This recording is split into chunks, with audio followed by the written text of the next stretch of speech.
right, friends, give me 1 second. I'm just gonna get TikTok set up and double check our streams, make sure all the streams are up. All right, TikTok should be up in a second.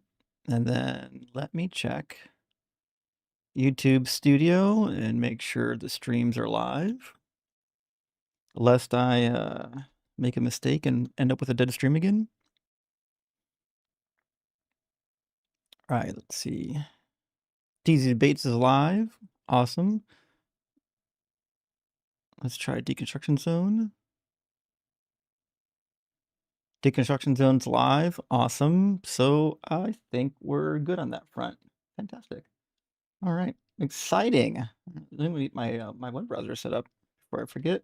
We'll get all the usual stuff. I get Bible Gateway loaded and whatnot. Let's see. Maybe a few. I got a new website I might be trying today too. We'll see about that. We're gonna see about that.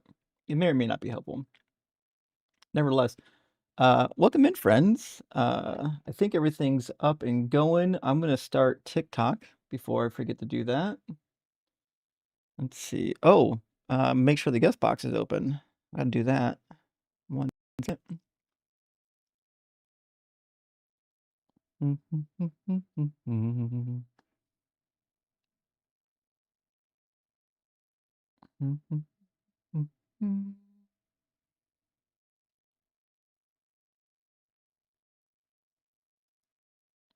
Hmm.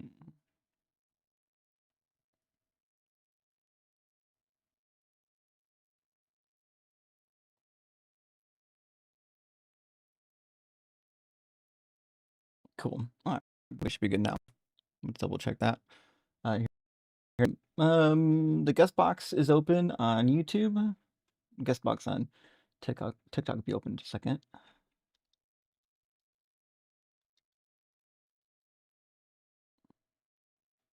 Awesome. Oh, I forgot.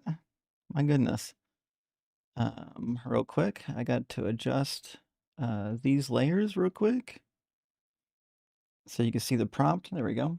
Should be good. Everyone should be able to see the prompt now. Hey, welcome in, friends. I should be able to see everyone's chats now. I think we're good to go. If you're on vertical, put vertical in the comments if you can hear me. If you're on horizontal, put hors in the comments if you can hear me. Just make sure everybody can hear everybody before we get going. Should be a fun one.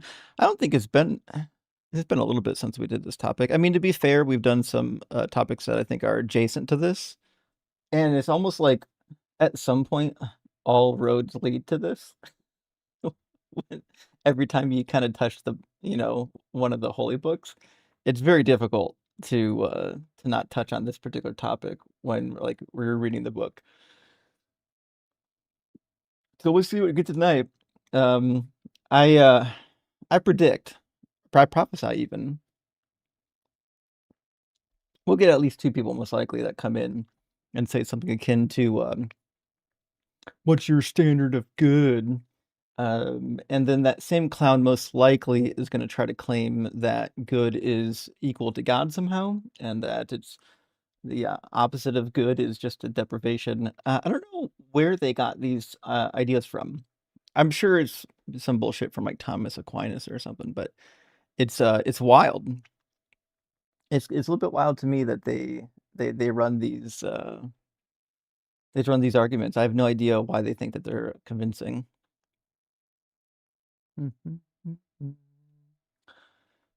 Interesting.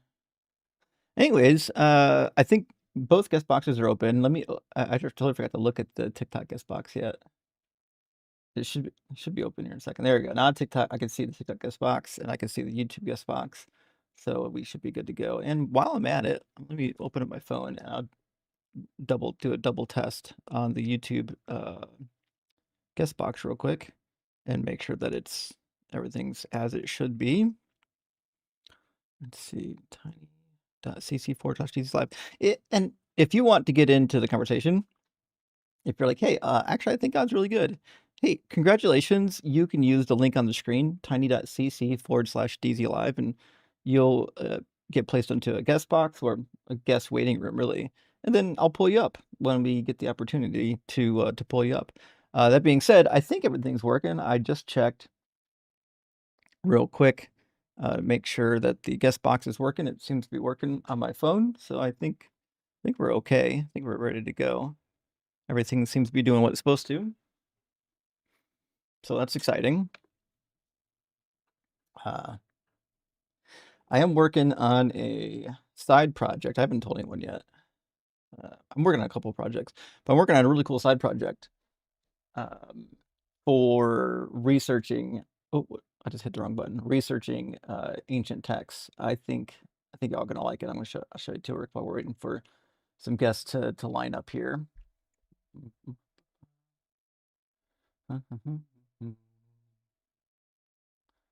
Interesting. Oh shit.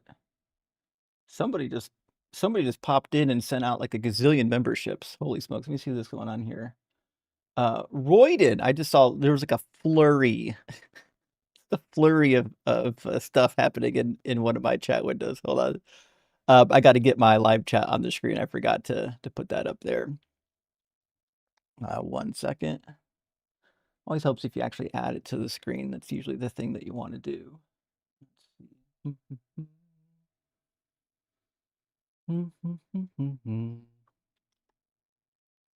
Okay. And let's see. That should take care of that. There we go. And let me get it on the other screen. My bad. There we go. Now we got her on both screens. Hey, from Royden Jones, thank you so much, man, for sending out 20 DZ debate gifted memberships. That's huge, my friend. Super, super appreciate that. The people who got the free memberships, super, super appreciate it. And it really helps the channel a lot. Huge, huge thank you and kudos to you, my friend. And from Guitar Atheist, good to see you. It says, my son is getting ready to have his first son today. That's exciting for everybody. Is he nervous? Is he excited? How's he feeling? I'm curious. I remember the 3 months leading up to my son being born, I was really excited. Like, remember, I know not everybody has the same core childhood memories, but I think a lot of people have some kind of core childhood memory of like anticipating like a Christmas or a birthday, you know?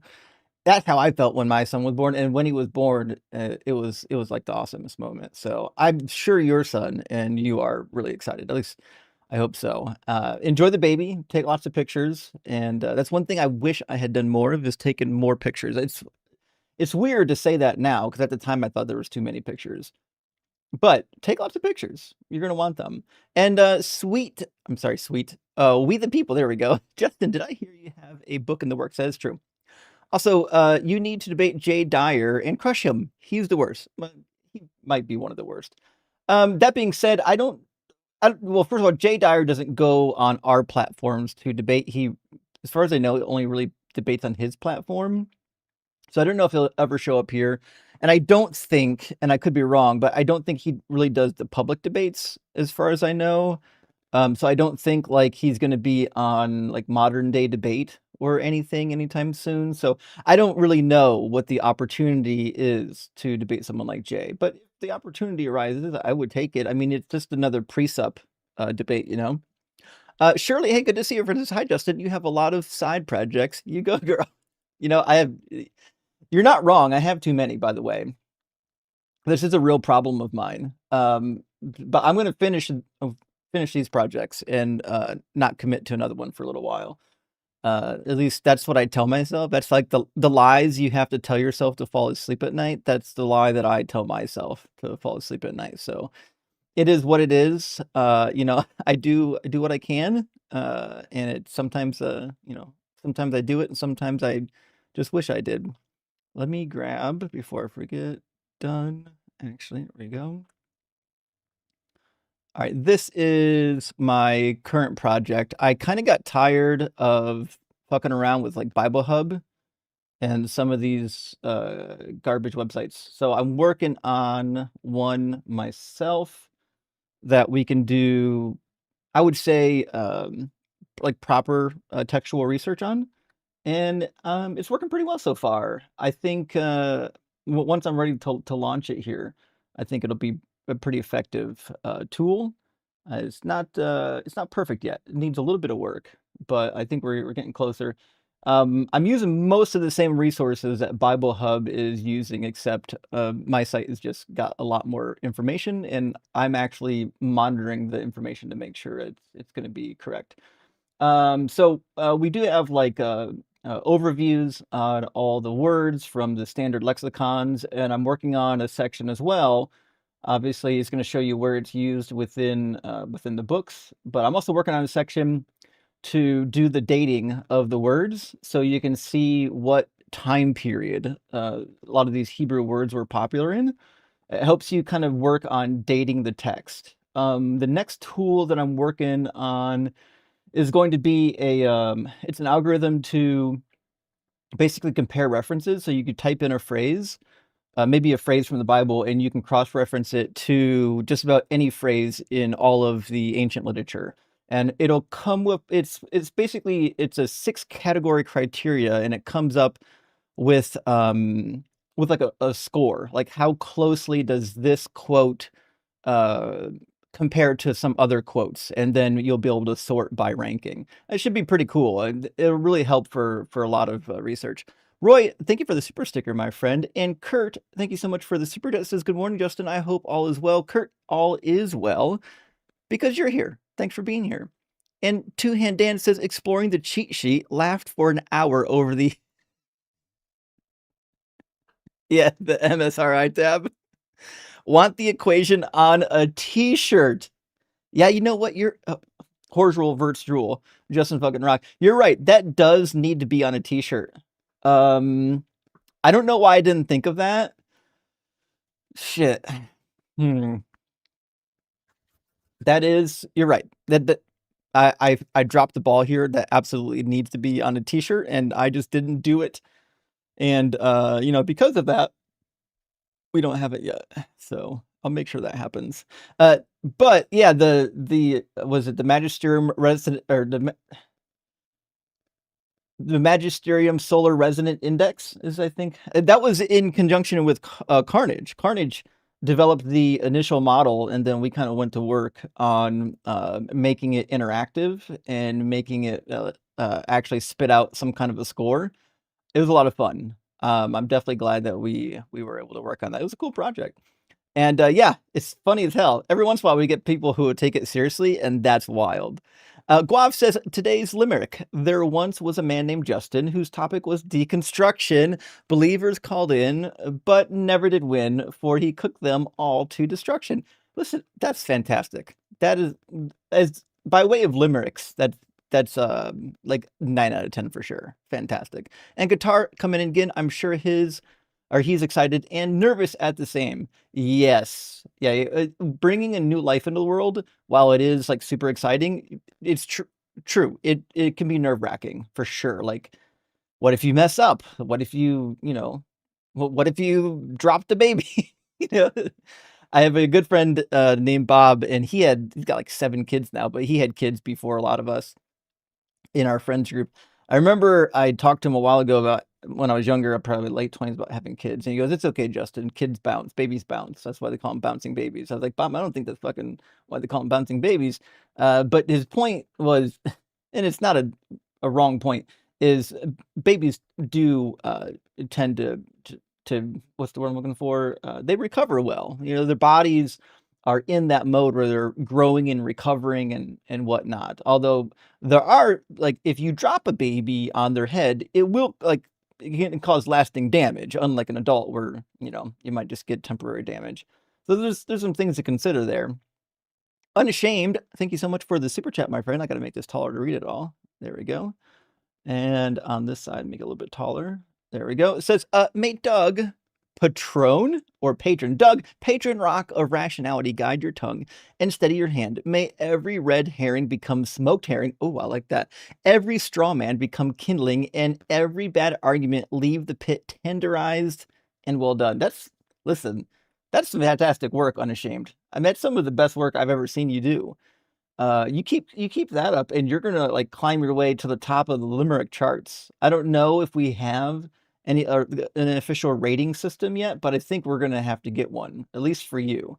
That was some fantastic work. And last super chat for now says, "Oh Great Herb," or from Oh Great Herb. Thank you for the $20 super chat. It says, "Thank you for help in my deconstruction." Well, I'm glad I can help. That's why I started the channel. I recently told my wife how ridiculous I think it is all now, and she asked me how has hurt me to believe all these years. I told her wasted Sundays and feeling of betrayal. Help. Actually, this is a fair answer. Like, so for example, when you dedicate your life to a religion, and that's what Christianity asks you to do.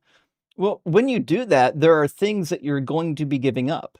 And what that means is that when you come to the end of that road and you realize that there was a lot of things, that you actually gave up, well, it's easy to become, I don't know, maybe a little not upset, but maybe a little remorseful that you did that, because that's something you can't get back. You never get your time back. The time is one of those commodities that everybody wants, and you just can never get it back. And so I can understand why somebody would be disappointed over spending their life in a religion and then realizing that the religion wasn't true. So that, that to me is completely understandable. I'm going to bring in our first guest. So I think our first guest is John. We had somebody in the YouTube queue, but they dropped out already. So we'll grab John from the TikTok queue and we'll get things going real quick. I just got to I think the text size on these chats are a little big right now. Let me see what they're set to. Bump these down to 35 point. There we go. See if that helps. But nevertheless, we'll look at John in here. And then I gotta get John on the screen. Welcome in, John. And are you Hello. at least 18? Mm-hmm. Yes, I'm 20. Great, you're 20 Wait, years can old. you hear me? All right, and before we get going, yeah, I can hear you. Yeah, let me make sure I send your audience or your audio to everybody else, though. Did everyone hear him on YouTube? They should, but you always want to double check when the first guest rolls in. That way, that way they can actually hear your words. That's what you want, right? I mean, Yes. good, cool. Well, at they're on least like I a 10 hope so. second delay. We'll hear. Yeah, they can hear you. We're good. Okay.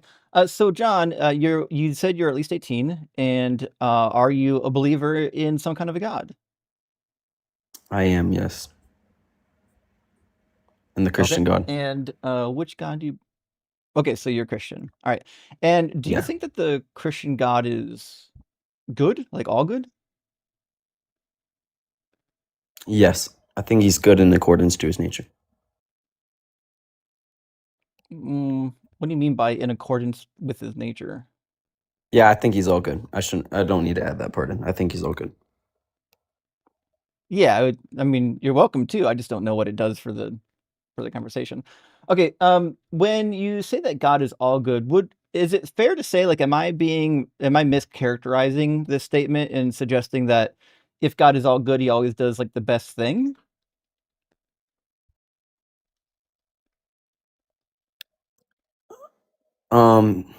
That's why I was adding in accordance to his nature. So there's some things that God does that we may not realize is the best at the time, but I think since he is all knowing, it's ultimately the best thing.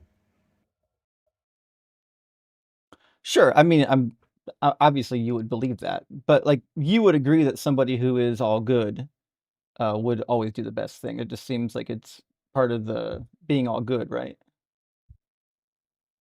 Yeah, but for example, if something is not good, like today, if something were to happen to me that wasn't necessarily good, but God had a better plan for me in the future, I would consider that choice that he made for me today ultimately good. Sure, I get that. I'm not saying that there aren't, I don't know, maybe some bumps along the way. But what about his commands then? Obviously, you believe that all of God's commands are good as well? Yes. So are we going to be talking more so about God and the verses within the Bible, or are we going to be talking about why I believe in a God in general, like a teleological, moral arguments, things like that of that nature. Well, right now I'm trying to establish what you actually think about the God, because not everyone, even though like you're a Christian, not everyone who's a Christian has the same conception of what God is or what God is like. So, for example, my mom actually didn't think that God was all good. So that's why I'm asking. Didn't, as in past tense, she now does believe that God is all good, or is she no longer a Christian? No, she's dead now. Oh, I'm sorry about that. But she's no longer among the living. It's okay, don't worry. We all have to die eventually. I was lucky to That get is true. as Okay. much time with her as I did. But nevertheless, she didn't, and she grew up Catholic. She didn't think that God was all good, right? So that's why I'm asking your opinion, because your opinion might differ from somebody else's. And I think in order to If I'm have being a honest with you, coherent though, discussion, I need to be arguing what you believe, right? yeah, to be honest with you, though, I don't know enough. Actually, I know a decent amount, but to say if whether I think God is all good, I would say yes, because I think that a lot of the theists that I know and support believe that God is all good. However, if I look at particular verses within the Bible, sometimes it leads me to the conclusion that maybe the God of the Old Testament is not all good, but with his Son and all three in one, God the Father, God the Son, and God the Holy Spirit, they become good. Like they become perfect. Oh, interesting. So you think that maybe God isn't, like, the Father isn't good all on his own? I'm just saying that's I haven't thought about it Am deeply I hearing enough. this But correctly? for now let's just assume that I believe that God is all good. Okay, cool. And by all good, then we would probably both agree that that means he always does the best thing and that all of his commands and instructions are good. Yes. Oh, cool. All right, then what do you make of the laws of Moses? Have you read them? Um I have at some point, but I don't know all the laws in particular. Okay, do you think that they're all good? I cannot say yes because I'm not familiar with all of them. But if God is all good, you would have to say that they're all good, right? Yes, because God gave the laws to Moses. Right. Yeah. I mean, it's not a matter of knowing because you read them. It's knowing because you've defined God that way, right? So, Yeah. the next thing I would say is, what do you make of some of the laws surrounding, like, the treatment of women? So, for example, in Exodus 21, you're allowed to sell your daughter as a concubine. Do you think that was a good command or no? Think it's dependent on the given circumstances. So at that moment, it might have not been what me and you deemed to be good, but I think for the projection of humanity, it was good. But can you say that for the projection of humanity, it was good? What does that mean? Yes, like because if you looked at the way that women were treated at the time in a book like Exodus, they were treated with so much disrespect. So God actually telling him that women could be treated this way was beneficial towards them to how they were used to have been treated. In which way was beneficial? Like, what did God do that was different in the treatment of women than what was happening elsewhere? Yeah, so I know I'm not sure if this is within Exodus, but I know that a lot of the times I think Exodus is talking about wartime. Is it or is it not? Not no, not in Exodus. It's more like Deuteronomy stuff. Okay, then I need you to further explain your point before I say if it was a good commandment or not. Like just leaving it Yeah, that that's probably a women good were to idea. be occupants. Yeah. Concubines, you mean? Don't worry, I'll show you the Yes. verse. All right, so let's see. Oh, I grabbed the wrong tab. Uh, it's okay. Let me go to this tab then, and we'll do Exodus 21. I didn't add chapters to this yet, did I? Well, it looks like I gotta add chapters to this, huh? All right, let me reshare the right screen then. 1 second.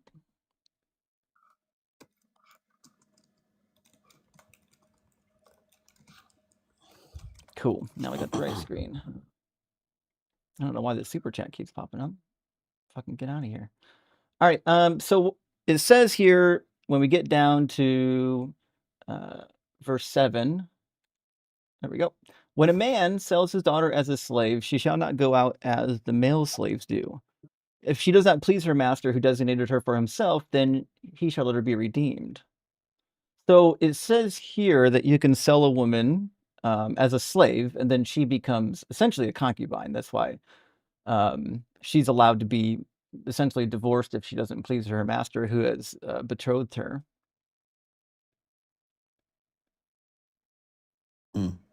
So, under my point of view, I'm saying that before this, I believe that women were treated in a much harsher way. So, this is setting the premise because if you dismantle a system all at once, it's kind of making a community like imagine, for example, if something so well established like abortion in a society, and all of a sudden they say you can no longer have any abortions. That would be super harsh. So this is God's way of slowly implementing a system that will ultimately lead to women fully being free. It's a step-by-step process. Sure. Okay. So what was the thing that he did better? Than before? Yeah.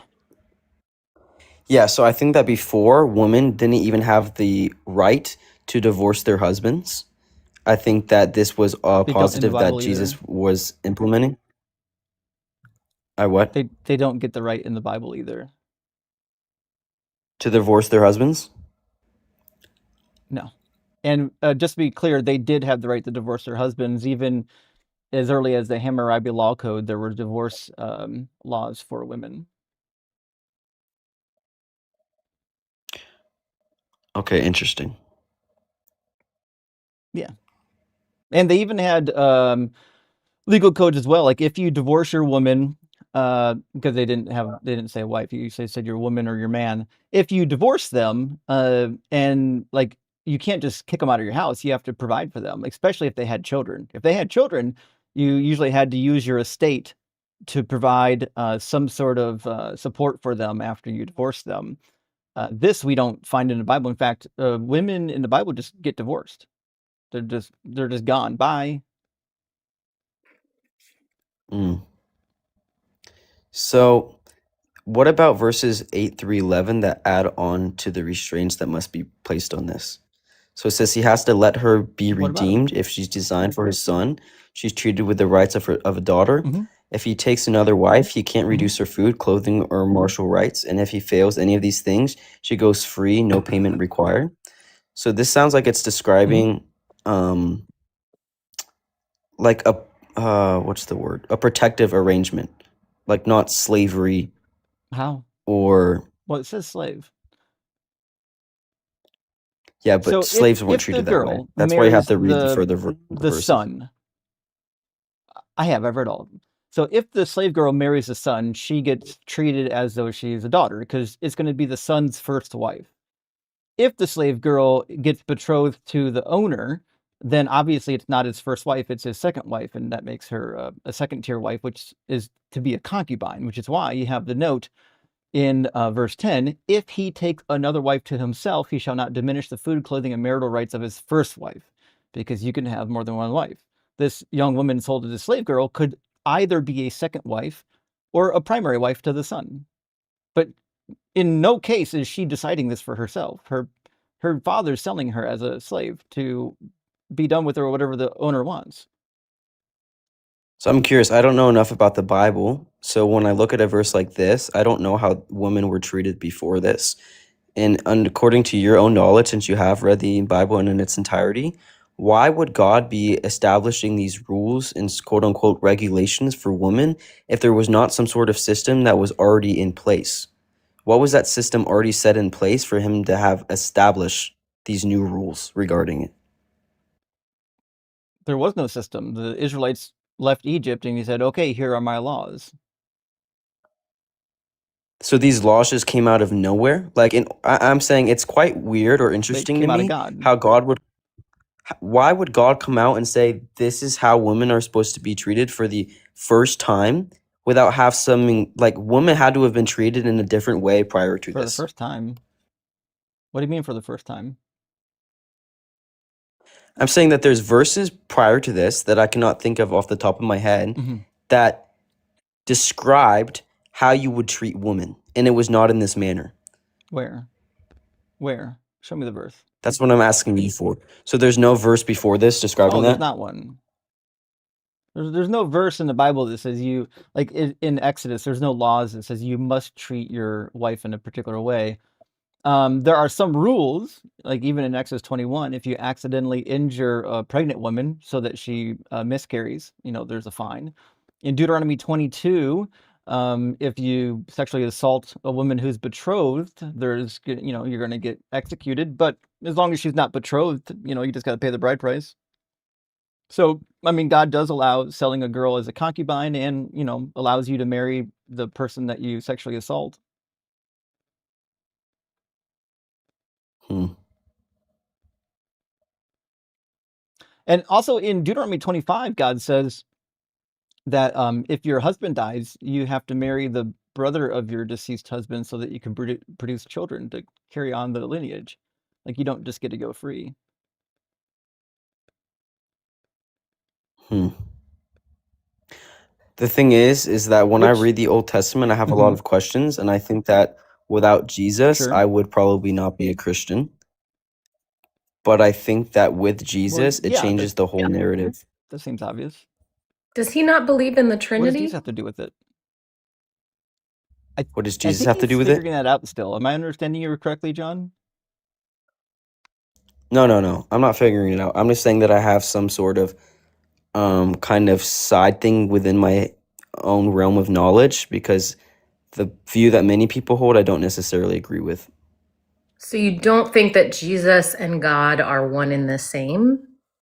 No, I do. I do believe that.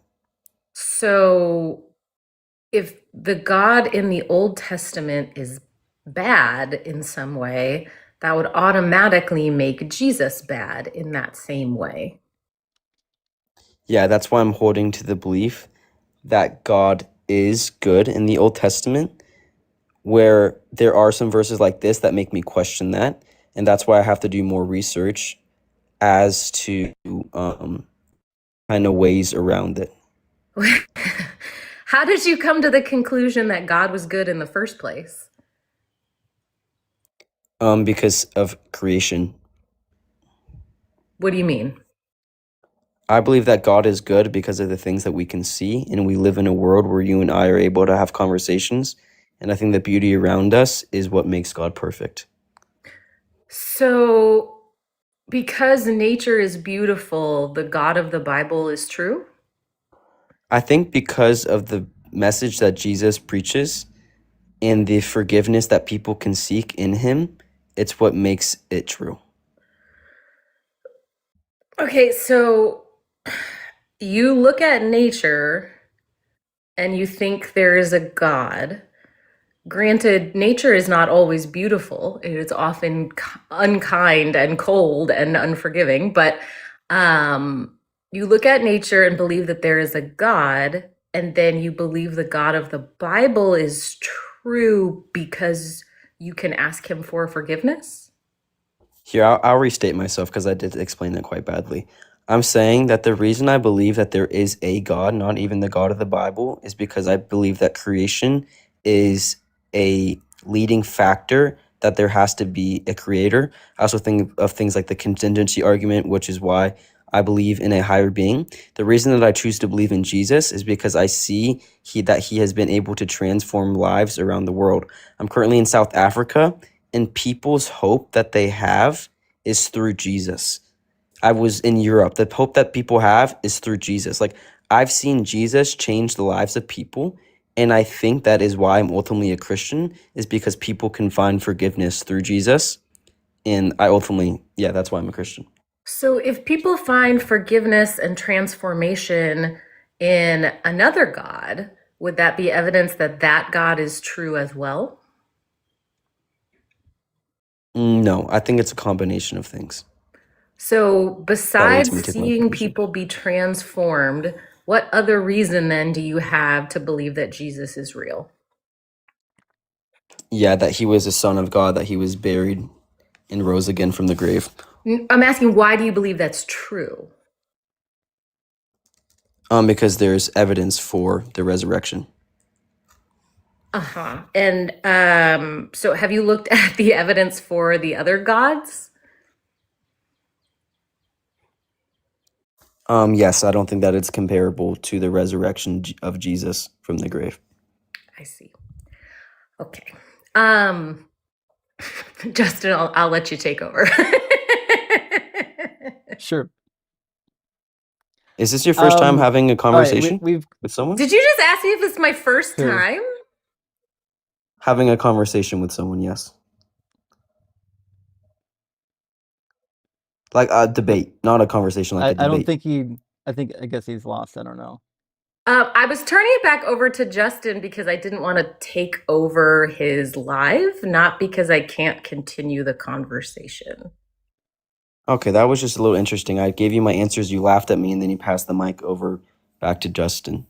Well, It's not usually so I know that how Justin is things going to work. take you through the evidence of the So you laughed resurrection at me? and demonstrate to you that the Okay. evidence is not conclusive in any way.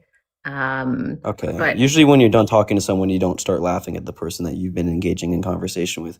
But I can hear from Justin now.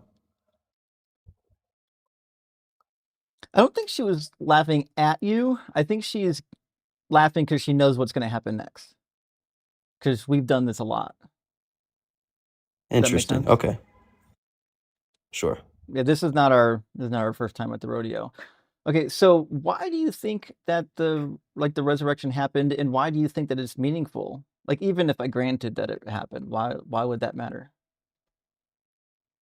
Because I think that there needs to be an ultimate source of someone dying for your sins in order to enter the presence of an all-powerful, all-perfect being.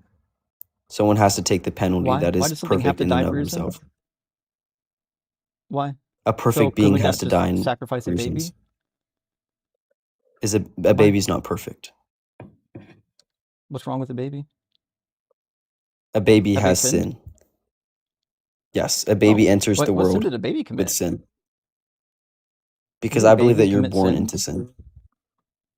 Yes, I think that you're born into To be sin. clear, you think a baby has committed a sin? Yes, I think that we are born into sin. So I think everyone is guilty Could from our God made first it so breath. that you're not guilty of sins you never created? It seems like a awfully weird thing to do, that God made it as such that the day you come into the world, you already have sinned before you're even capable of making a decision. I'm so sorry, but like the person at the bottom, I've noticed they do this with other guests too. When someone is talking and you're just like making crazy facial features and you're like covering your mouth and you're raising your eyebrows and you're just like, it's just super hard to have a conversation when you're just like laughing, covering your face, making facial expressions. Like when I have conversations with people, across a wide variety of Democrats, Republicans, atheists, agnostics, if I was talking to someone and they were making those facial features at me while I was speaking to them, I just feel like it's super just disrespectful almost. I I don't know if you can help that. Like, your facial expressions are just what they are, my man. She's not doing it on purpose.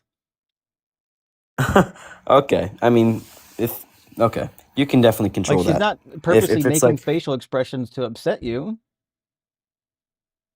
okay, I've just never have experienced that before where people make those kind of facial expressions when someone's trying to engage in conversation. I have find you it quite ever strange. got into a conversation where you have said that babies are sinful Yes, I have. and the people were totally cool with what you said? I think that babies are sinful, not in the way that you and I are sinful. However, I think that inherent sin exists when you are born into a world of sin. That's not, you're kind of dodging the question though. If a baby is sinful, that means they have committed a sin. So, what sin has a baby committed? They haven't committed a sin, but they're born into sin.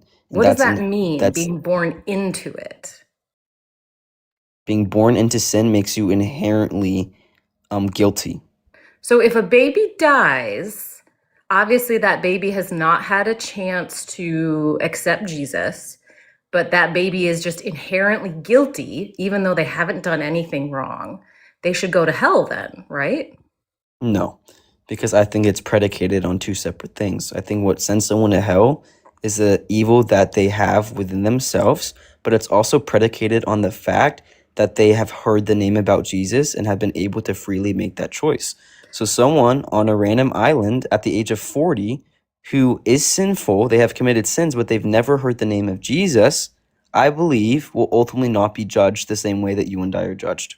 So then like preaching and missionary work is the worst thing you could do because people have a much better chance of going to heaven if they never hear the name of Jesus. That's what I'm hearing. Yeah. I also believe in predestination. So I think that everyone who is again, like I've never engaged with someone who just laughs in the middle of the conversation. It's Well, just you're going very to have hard to for me to deal take with you it, seriously. John. It's very hard for me to take you seriously. But I believe in predestination, so I believe that all who have been called will receive the kingdom of heaven. So that is a different kind of perspective. So I think that if a baby dies, they have had a bond, and I don't think that God will judge them like he judges you and I, like I've said. But I So do if think that they God were has born into sin. predestined everybody, there is absolutely no justice. Like everyone is bad and deserves hell, but God has picked a few people that he likes and they get to go to heaven. But there's no justice in that. Yes, I think that is just. It's not How? fair, but it's just. It's not fair, but it's just? What does that mean? Yes. Well, it has I to think be that fair to just be in just. something. No, I think that God is a just God, but he's not a fair God. I can give you an example. So if I'm checking out at lunch and the cashier buys my food, and then the person behind them expects their food to also be bought, I don't think that that is fair, but I think that it is just for me to have received that. So, do you understand the definition of just? Maybe we start there. What is ultimately right? Not quite. Want to try again? No? Okay. No. What is the definition? I'm not sure what it is. The definition of like just or justice is typically getting what you deserved for whatever it is that you've done. So, like if you earn Okay. something, you get the thing. If you did something bad, you get the thing. If you're accused of a crime, you don't get punished for it unless you actually did the crime. That's kind of the idea of Mm-hmm. justice. In fact, if you look up the definition, it usually says something about fairness. Yeah, it says justice means fairness in how people are treated, the proper administration of law, and giving someone what they are due. So fairness is baked into the idea of justice. You can't be just and then also be unfair. I was under the impression that just and fair were not the same thing. And I think that it is just under my worldview of predestination because I think that everyone deserves hell. But I think that it is just in the sense that some people have been. I think But that's like why do people a deserve thing hell? because we are all sinful people. And according to the Bible, if you are sinful, So what? you deserve to go to hell. No, I don't care what the Bible says. Give me a logical reason why people who have committed a sin deserve to be torched. Yes, because I think that in order. Also, I don't think that hell is eternal, but that's a side point. I think that if you have committed a single sin, you are separated from God because God is all good. So it doesn't matter if you commit one sin or a million sin, that sin ultimately separates you from God. And because God is all perfect, there has to be some sort of sacrifice, an ultimate lamb, a sinless Why? lamb, to take that sin Uh, away. Because You're in order covering for way us too to many be in the points at once. presence, Why? I already asked you before why somebody has to die, and you didn't answer it. Right? Mhm. So basically, if we back up a couple points, one, anybody with sin deserves to be torched. That means babies deserve to be torched. Because you said that they're born with the sin. So do they get torched? No, I don't think babies will be torched because, again, I don't think that they will be judged the way you and I are judged. But they have sin. You said even one sin. Yeah, and I said it's predicated on two things. When So we the were rule talking applies except for when the rule doesn't apply. Well, when we were talking just prior, I thought that we were talking about someone like you and I. I'm saying if it is a baby, I don't think that they will receive or they will go to hell. But according to the rules that you're explaining, they would. And so we're trying to understand why you're giving an exception for babies when you've made the rules clear. No, I'm not giving an exception for babies. I'm saying that my ultimate view is predicated on two facts. One being that someone had to have heard the name of Jesus in order to be held to the same standard. Another fact is that if someone is sinful, they will go to hell. These two things is will ultimately send someone to heaven or hell. Someone like you and I are held to both of these standards because we have heard the name of Jesus and we're sinful people. Someone like a baby only applies to one of those standards. They're sinful. So That does then not God mean that they can be qualify around for two sin, things. right? Like God can be around sin Yeah, it then sounds because like the it could. baby's sinful. Mhm. No, because God ultimately died for their sins. Jesus ultimately died for their sins. What, did he have to? He could have just like forgiven it. Yeah, but forgiven it, and then what would ultimately be forgiven if we don't realize that we're sinful? Does the baby realize But they're babies sinful? aren't sinful. Okay, maybe I'll just take back the point that I think that babies are sinful. Fair enough. But like Now, I think at what some about point, young people? What about someone who's yeah, like that's what I was 13 or just about to bring 14? up. You know, they know about Jesus. They know a little bit of right and wrong, but they're like, the Jesus thing, I don't think so. It doesn't make sense to me. So I'm not, I don't believe in this thing because it doesn't make sense. They die. Let's imagine that they actually lived they tried their hardest to be honest and do everything wrong. Let's imagine they've only committed 5 sins, and they're all venial sins. They're all like, I lied about chewing gum in class. Do they deserve to get torched? I don't think that they deserve to get torched, no. But I think that God holds them to a standard that if they were comprehensive enough or they had the conscious developments or capabilities to understand what God means, what Jesus means, and what sin means, and what hell means, and what heaven means, I think that they will face punishment. Yes, I do believe that. But you just said that they don't deserve to be torched, but they're going to get it anyways. I mean, I would like to assume that no. Like, if I was personally a God, I would not have people be sent to hell for eternity. But I do think that there needs to be some sort Why? of punishment that exists in order to create a fair system. Like what? What kind of punishment would you institute? I mean, if someone chooses to deny Jesus, that means that they ultimately do not want a relationship with him. So I think that there would be No, just be then sent to a place that is separate from. it's not You what don't that think so? means. No, it just means they don't believe in something. As it turns out, you don't just choose what you believe. You're either convinced by something or you're not. I'm convinced that Santa Claus doesn't exist, not because I chose to, but because it's just obvious. I'm convinced that Jesus is dead because it's just obvious. It has nothing to do with my decisions. Hmm.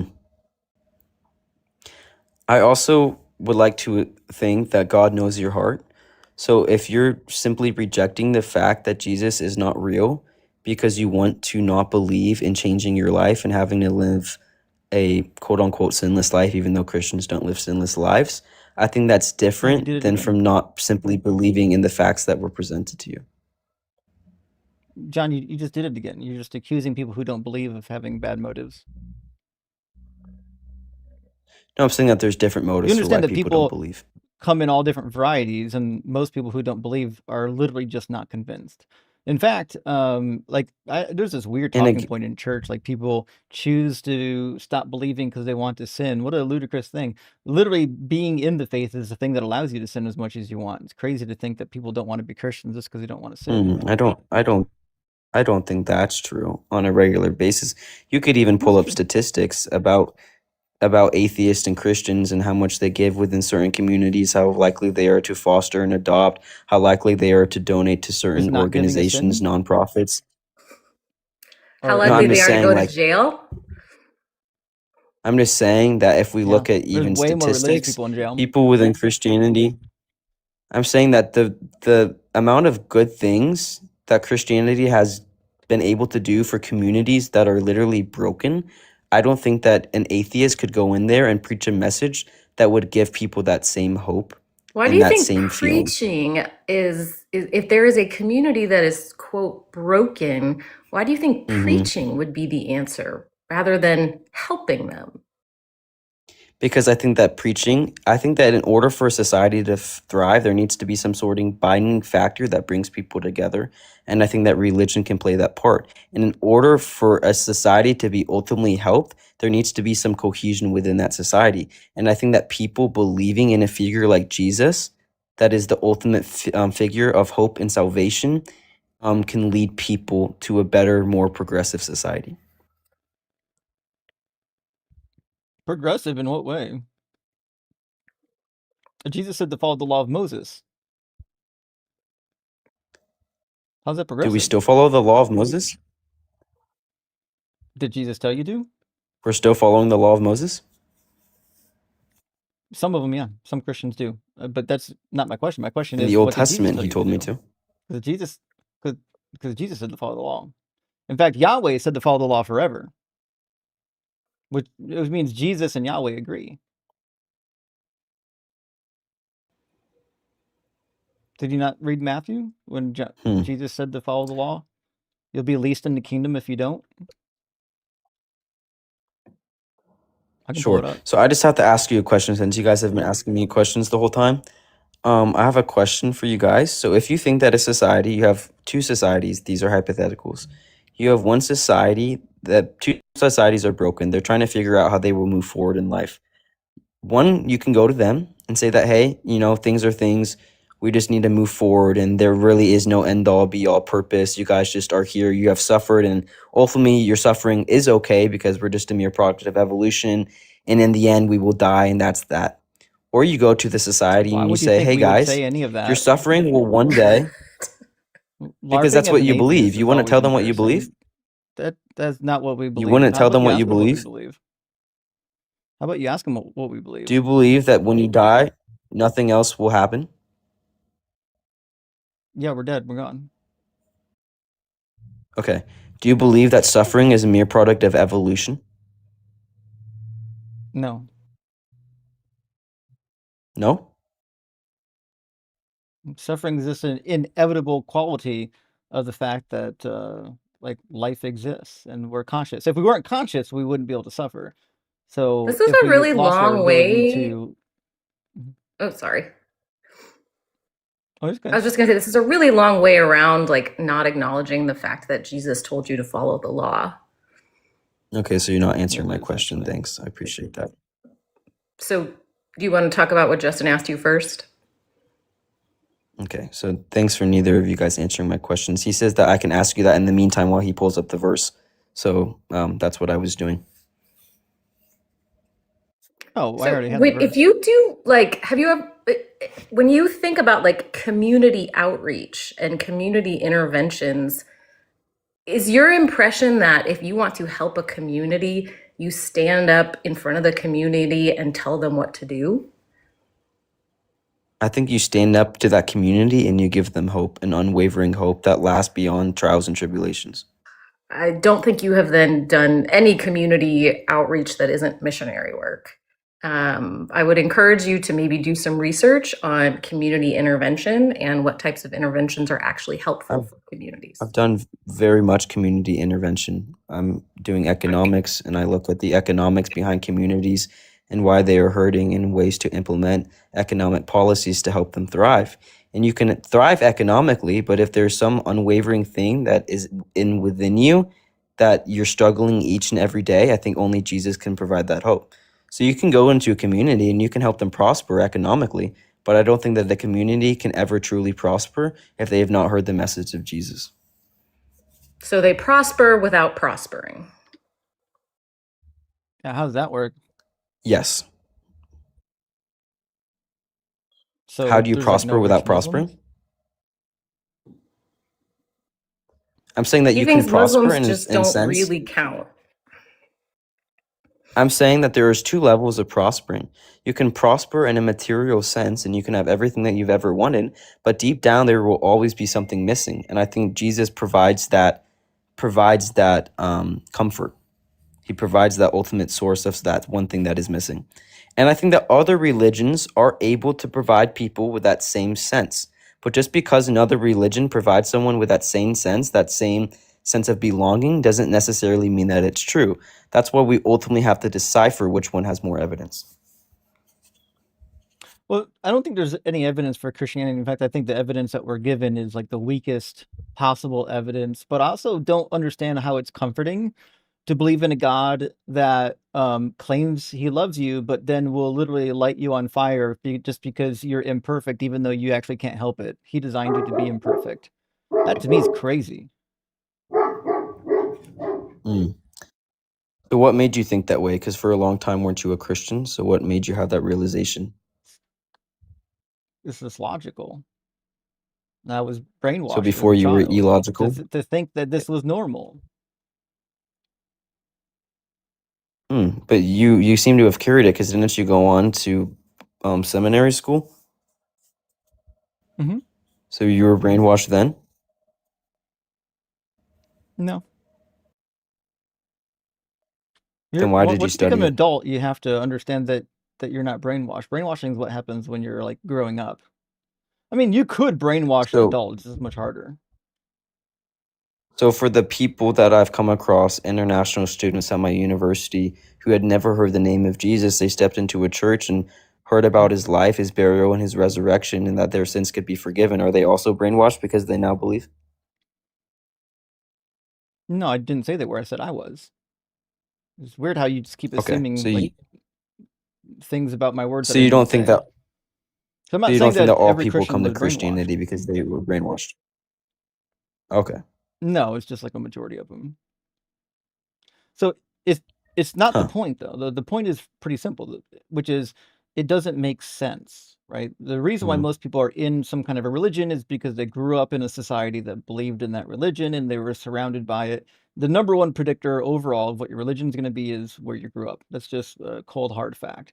And I grew up in an area where Christianity Yeah. reigned supreme, and almost everybody was a Christian, even if they were nominal Christians. That's why I was a Christian. Obviously, I have a deep curiosity and a need to learn, which is why I got so deep into it. But once I found out that it was nonsense, obviously I got out. Now, the evidence for Christianity to me is the reason I got out. Now, obviously, there's some logical issues like God being just or the Trinity. Those things, like, you can find ways around them. The problems with Christianity, the ones that you can't find ways around, are like in actually interpreting the New Testament and how they get to use the Old Testament and the contradictions between the two. So the Old Testament said to follow the law forever. Paul said, nope, don't follow the law. Don't even get circumcised. The Old Testament said that in the end times, when the final thing comes around, God's law, the law given to Moses, is still going to be practiced. So that's just a huge contradiction. It also said that the Messiah is going to live in the land and is going to preserve the Israelites. He's going to rescue them. He's going to save them. He's going to bring them back from their homeland. He's going to reinstitute temple sacrifices again, and he's going to defeat all of Israel's enemies. Now, Jesus didn't do any of this stuff. In fact, Jesus did zero things that were actually predicted in the Old Testament. If you read the New Testament, the things that Jesus did, half of them aren't prophecies. And the ones that are, it's actually clear that he didn't fulfill them if you just go back and read them. Hmm. You just gave me so much evidence, or I meant so much talking points, that it's kind of hard for me to pick out one exactly. Oh, pick your favorite. So you're saying that he didn't, that The prophecies that he stated within the Bible, none of them came true. No, but most of them weren't even prophecies. Like John 13:18 is one that Jesus specifically mentions, and it's certainly not a prophecy. So in reference to Judas, he says, "I'm not speaking of all of you. I know whom I've chosen, but it is to fulfill the scripture. The one who ate my bread has lifted his heel against me." You would expect now in the Hebrew Bible, we'd find a quote from a prophet saying that there's going to be a Messiah, the Messiah is going to be betrayed, he's going to be betrayed by one of his close fellows, something like that. Like there should be something. But that's not what we find at all. This is a quotation from Psalm 41. When did Psalm 41 become a prophecy? I'm not sure. It's I'm not. I'm not even Lamentation of familiar with a David. specific prophecy. Right. Wait, So it I says thought that there to was the a leader, prophecy a in the psalm of Bible that David. said that Jesus would be portrayed. No, You no, can no, keep not going, one. sorry. Not at all. It's okay. So the oops, sorry. This There we go. This is just a lamentation of David, and it says, "Happy are those who consider the poor. The Lord delivers them in the day of trouble." He doesn't. "The Lord protects them and keeps them alive." He doesn't. And if you keep reading, the person speaking says, "My enemies wonder in malice when I will die and my name perish." And in fact, in verse 4, he says, "Look, heal me, for I have sinned against you." Who's ever speaking is obviously a sinner. It's obviously King David, which is why when you get to verse 9 and it says, "Even my close friend in whom I've trusted, who ate of my bread, has lifted the heel against me," like, oh, it's not a prophecy. This King David writing a typical King David lamentation. There's no prophecy here. So the New Mm. Testament authors had to like literally make up prophecies for Jesus to be the Messiah. So I can't really have much dialogue with you here because you could literally say anything and I'd probably agree with it because you have a lot more information. But what do you say to the theists, the apologetics, and someone like agnostic? I know even Alex O'Connor would give credit to some of the prophecies. He doesn't necessarily know how they came true. But like, what do you say to those people who have the quote unquote evidence like you're portraying but reach different conclusions? Would you just say that their conclusions are wrong? Like you don't believe in a single Oh, prophecy was they're fulfilling in the wrong. Bible? Not even no, not by Jesus, no. Not by Jesus, no. Okay. And So I from can a prove quick it. Like, search, I'm not just saying it because it sounds cool. but what do you say to the people who aren't necessarily even Christians and are saying that these things are true? And it's not like they're just saying it because they're Christians. Which Like they're Christian just said that simply Jesus saying, fulfilled the messianic prophecies? Or I mean, which atheist said that? I mean, I watched a video with Alex O'Connor where he was talking about some of the prophecies. I've also watched what's the guy's Does that Alex Alex O'Connor? O'Connor have any actual expertise in reading the Bible? He I was mean, he does never a it religious quite or a often. Christian. He's been atheist all his life. Why would I think He that his opinion studied on the he Bible s- he matters? studied he studied theism in Oxford. No, not the Bible. He studied philosophy. No, he also studied His degree was in I, philosophy. no, he double majored. Let me look it up what he also studied. He does not have a degree in biblical studies. He has no credentials for interpreting the Bible. Philosophy and theology. But he heavily spends his time dedicated to the works of the Bible. He doesn't even agree with the Bible, but he does give some credit to specific prophecies. So from a Name quick one, and I'll search, tell this you is why it's not a real from prophecy. I feel like he mentioned what let me switch to this. It Oh, was he something did in his theology Isaiah. degree in 2021. I didn't realize he went back to school. Oh, so he went back to school. I didn't know that. Okay, now I know. I think he went to Oxford. Actually, Yeah. I'm trying to host him at my university, so we'll see if that happens. But it was a verse in Isaiah Uh-huh. about uh, the great fall, or shoot, I'm trying to remember what it was. I watched this video like 2 months ago. Let me try to look it up. Mm-hmm. Isaiah. Okay. Okay. The fall of Babylon. It was Isaiah That's not prophecy. 13, 17, 19 through 13 and 20, 14. I think it was. This is Mm-hmm. not quote unquote exactly because I'm pretty sure because I remember it being the fall of something. This is the fall of Babylon, and it's also remember it being Isaiah, and this is Isaiah, but it's Isaiah 13, 17, 19 verses 19 through 20, and then the What did Jesus do verse here? that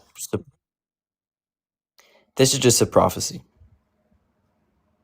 No, we're talking about the ones that Jesus fulfilled. So why does a prophecy that doesn't have to do with Jesus not important if it's still a prophecy? Because we're talking about Christianity, not Judaism. Wait, but is Isaiah in the Christian Bible?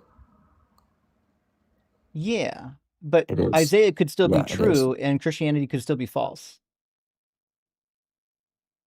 You Wait, understand so you that would what agree I'm that there's telling you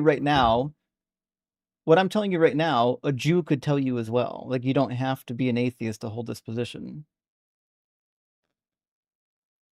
so you don't think that just because it falls outside of the realms of Christianity and prophecies exist outside that context, you would still deem them not to be true?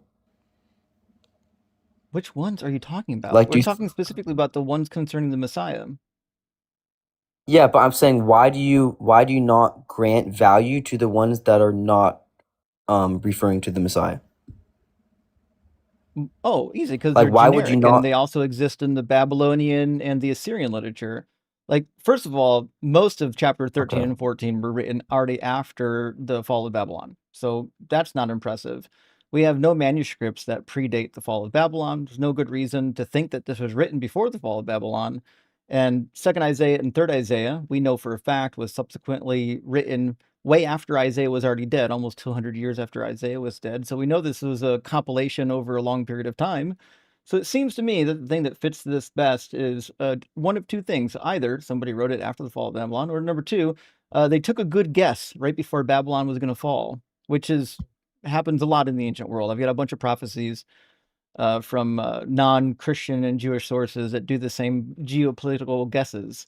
And the ones who got a couple of them right, they're the ones that usually get saved in a book somewhere.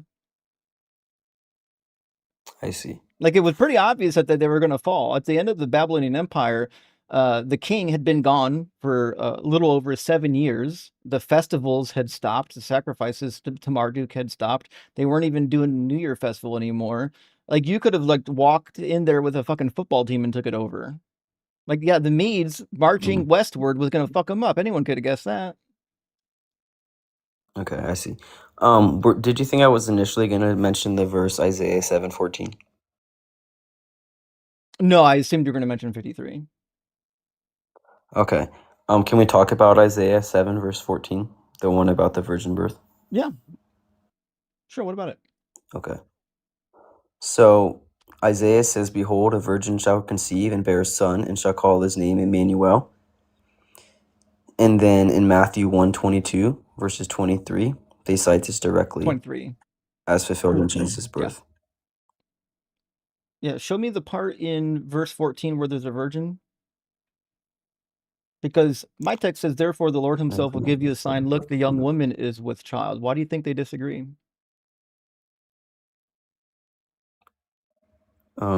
Give you a sign the virgin.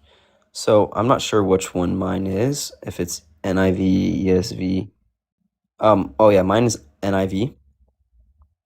So you're saying that you disagree, or you're asking me where it says virgin? Yeah. That's just Why what does my yours say that's just what virgin and mine not? different Yeah, translation. but So why we'd do you have to think that look at is? Why do you the. think they're different? You got it. We'd have to look at the original I mean, language. What do you think we're going to find when we look at the yeah, original language? probably your point. That says with son, Yeah. with child. Yeah, it's going to say ha'omahara, which means a pregnant young woman. So the So the question you have to ask Emmanuel part. yourself is, what about it? You sign. So yeah, what is this ultimately referring to then? Like what Oh, child easy. It's being born referring to is one of this the sons referring of to? Isaiah. It's referring to the child in chapter 8 that's born to Isaiah. So all of And they name Isaiah's him sons, Emmanuel. there's 3 of them that show up in this section. They Mm-hmm. have prophetic names, all 3 of them.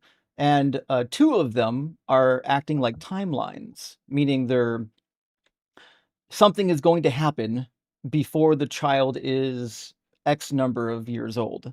And I'll show you the thing that's going to happen. The thing that's going to happen is that God's going to follow through with his promise. So the first thing that Isaiah ends with in his first prophecy is, if you do not stand firm in faith, you shall not stand at all. Why is that? Because he's being attacked.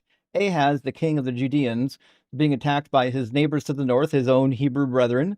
They've made an alliance with the Arameans, and they want to take him off the throne and put somebody on the throne who's more favorable to their alliance. And so he's afraid that the kingdom's going to fall.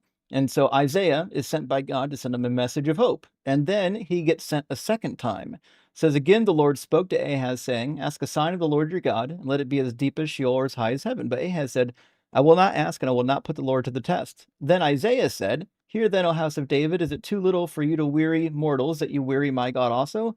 Therefore the Lord himself will give you a sign. Look, the young woman is with child, and shall bear a son, and shall name him Emmanuel. He shall eat curds and honey by the time he knows how to refuse the evil and choose the good. For before the child knows how to refuse the evil and choose the good, the land before whose 2 kings you are in dread will be deserted. So the prophecy is to the living king, and says, before this child over here is old enough to know right from wrong, those 2 kings are going to get wiped out.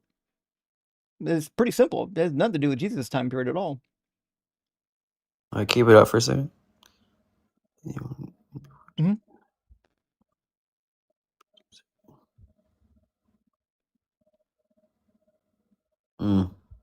I see. So, Yeah. do you think that So, like, people when just draw these? you and I were growing up, sorry to interrupt, but when you and I were growing up, this was like, people would bring us these verses and say, it's a direct fulfillment. No, it's not. It's not a direct fulfillment. Well, not when I was growing up. I didn't go to church. I only recently started going to church in university. Fair enough.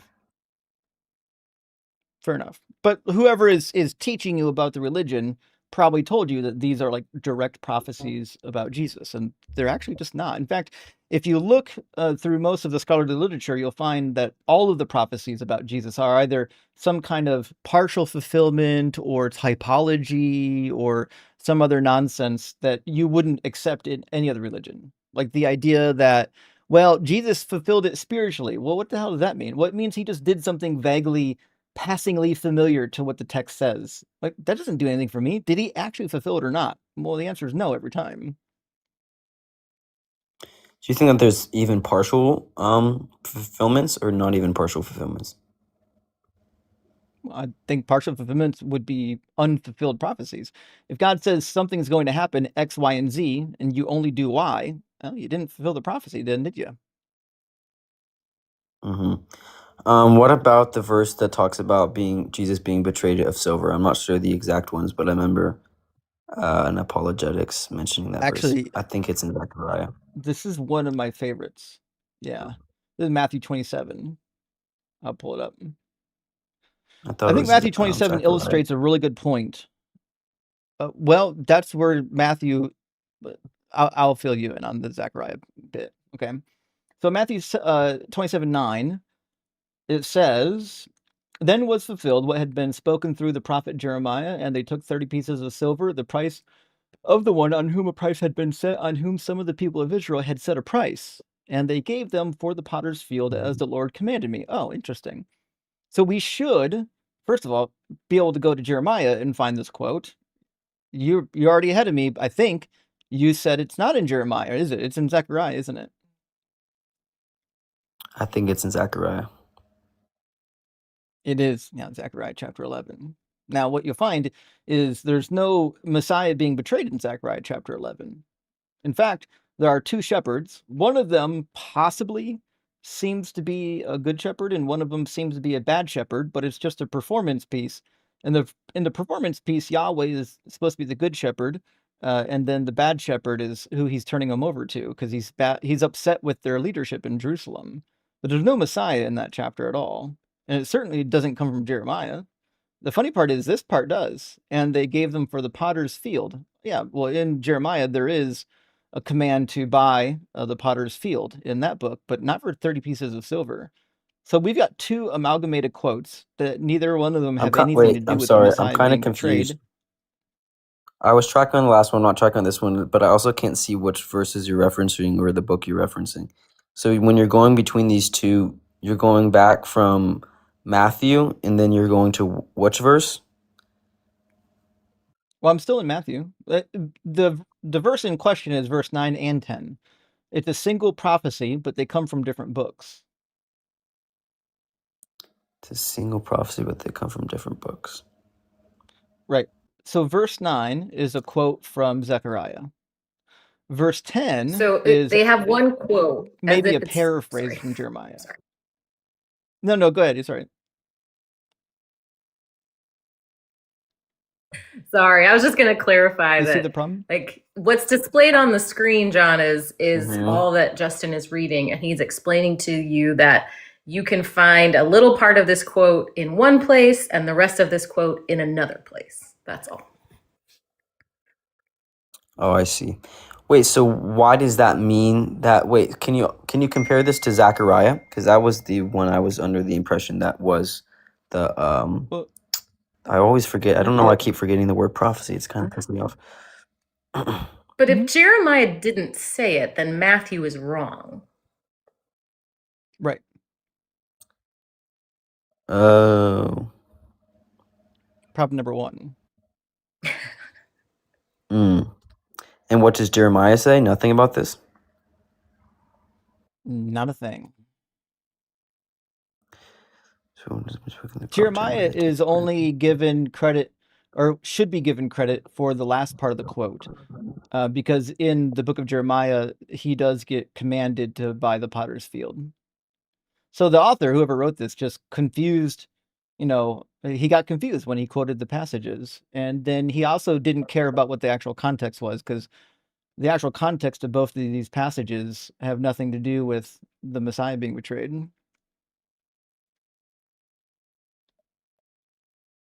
Huh. I still honestly think that it's kind of Hold on, impressive though that have someone on YouTube saying they what can't was hear it? the sound. Is that TikTok can hear the sound, right? I assume YouTube can hear the sound. My sound meter is running. Is it horizontal or vertical? If you can hear me on horizontal, put a horiz in it. If you can hear me on vertical, put a vertical in it. Let's see why the audio would have went out. That's odd. Weird. Okay, I have to Weird say that the that audio these itself would just conversations randomly stop. aren't really too productive for me because I don't know near much of the Bible as I should. What I focus on in general is more so the existence of a God. So we can talk about these things, but literally every piece of information you'll provide me, I'll probably just agree with you. But that doesn't necessarily mean that what you're providing is true. I would just have to look at it further for myself. Like Oh, you're I more could than welcome agree to look with at the it for premises yourself. that you yeah. I could That's how agree I with the came to this premises that you set conclusion. forth. Yeah. So I'm saying that um maybe we would have a more productive conversation if we talked about the existence of a God and why I believe in the existence of a God in general. Yeah, that's fine. Before we do that, let me double check the vertical stream and make sure it's still running. It does look like it's still running. I'm gonna open up the audio real quick too and make sure I can hear the audio. I hear a bunch of people on horizontal shouting that they can hear me, but not the vertical yet. So let me just open up the audio on the feed. Yeah, I see a bunch of people left because the audio went out. Okay. I'll tell you what, just wait, just give me like 15 seconds. I'm just gonna restart Okay. the feed, and I won't be restarting TikTok. TikTok's fine. I'm just gonna restart the YouTube feed real quick, and then we'll continue. For whatever reason, my audio just decided didn't want to work. It's crazy. All right, be right back in just a second, friend.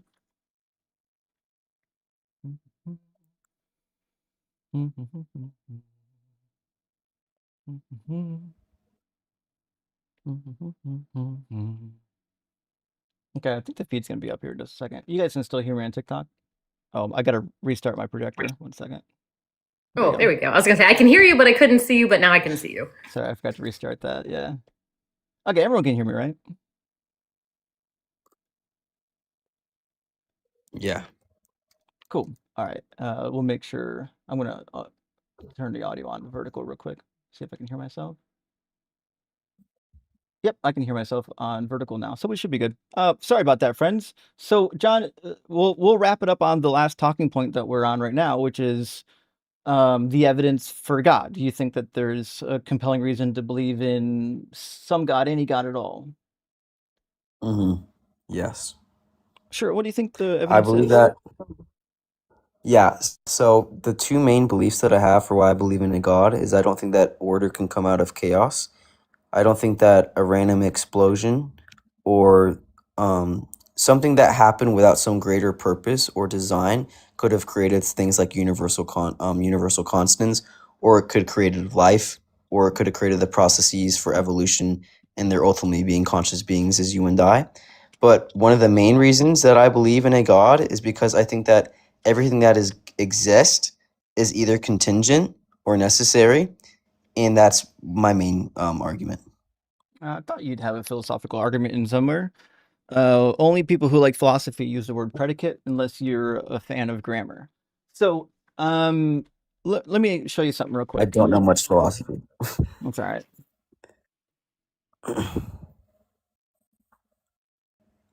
It's pretty cool. It was pretty chaotic when I shook it up. Why are they sorting? Because of the chemical processes that have been set in place by the world in which we live. Well, just because of the way physics works, right? We've got things like gravity, density, things like that, right? So, like, why do you need a source of intelligence for the laws of physics, or rather, just for physics to do what physics does? Because I think that physics is ultimately an absolute truth. In order for absolute, like, I think there's two different types of truths. You won't agree with the second one. I think there are truths that exist within nature. So, like, the laws of gravity, like you're saying, but I don't think that those truths can come about randomly. Like, I don't think that 2 plus Well, 2 I don't think equals truth 4. exists, to be sure. Like when you don't think truth exists in the way that that would use truth in the everyday sense. Your What mic is just went going on with you? really low and really high. Uh-oh. It's a fun Oh, cartoon. shoot. What happened to How about him? that? I'll fix it. You sound so low. Right now? How It's do I like do my life? this. Oh, now you're high. Fucking A, I might keep it. Oh no, don't do that. Amazing. Oh, I can Okay. see you now. That should even out. Yeah, it's I better. had to refresh. I forgot to when I refreshed the screen. I forgot to open up my my guest box for YouTube. It's open now. But John, I don't understand why we need a God for any of this, right? So I know you're probably going to appeal to some sort of contingency argument and like things like Hmm. that, but I don't think those are actual problems for my worldview. Like, for example, it seems to be the case that the universe itself is necessary and that it always existed. There's no good compelling reason to think that it just popped into existence. If it did, even Hmm. if that were true, I don't see why a god would be required for that. Because all you've done So now you, is beg the question, well, why did God come into existence? I don't think that God came into existence. So do you think that there was a start to the universe or no? No, I don't. Okay, and what evidence do you have to believe that to be the case? Because from my studies, or from my very simple studies that I've done, it seems like the general consensus within the scientific community was that there was a start to the universe. It's actually not the consensus. In fact, I've got a recent No? survey. If you want to see it, they don't believe that. I understand that that's what you know. other theists would want you to believe this. That's actually not the case. So like the universe itself went through a rapid expansion. We call that the Big Bang, but it wasn't a situation where there was nothing and then something came into being. Were there people that used to believe that? Sure. Yeah, when the concept was brand new, there certainly were some people who believed that. There's some people who had to take a long time, decades, wrestling with the idea before they realized, oh, actually, it makes more sense to think that the universe has just always existed. And it's not a completely new view. Certain Greek philosophers believed it too. But that's my view, and I think the evidence is pretty clear. You can't get something from nothing. We have something, therefore there was never nothing. It's just logically true.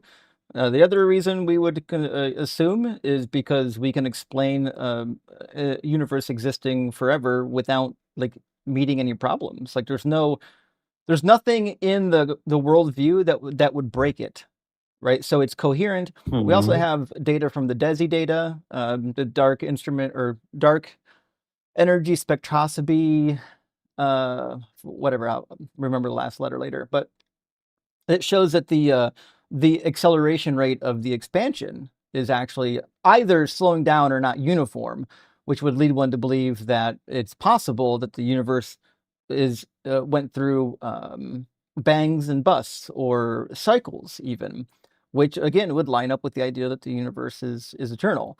Now, the evidence for the universe having a beginning, I don't know of any evidence for that. Not one piece of evidence.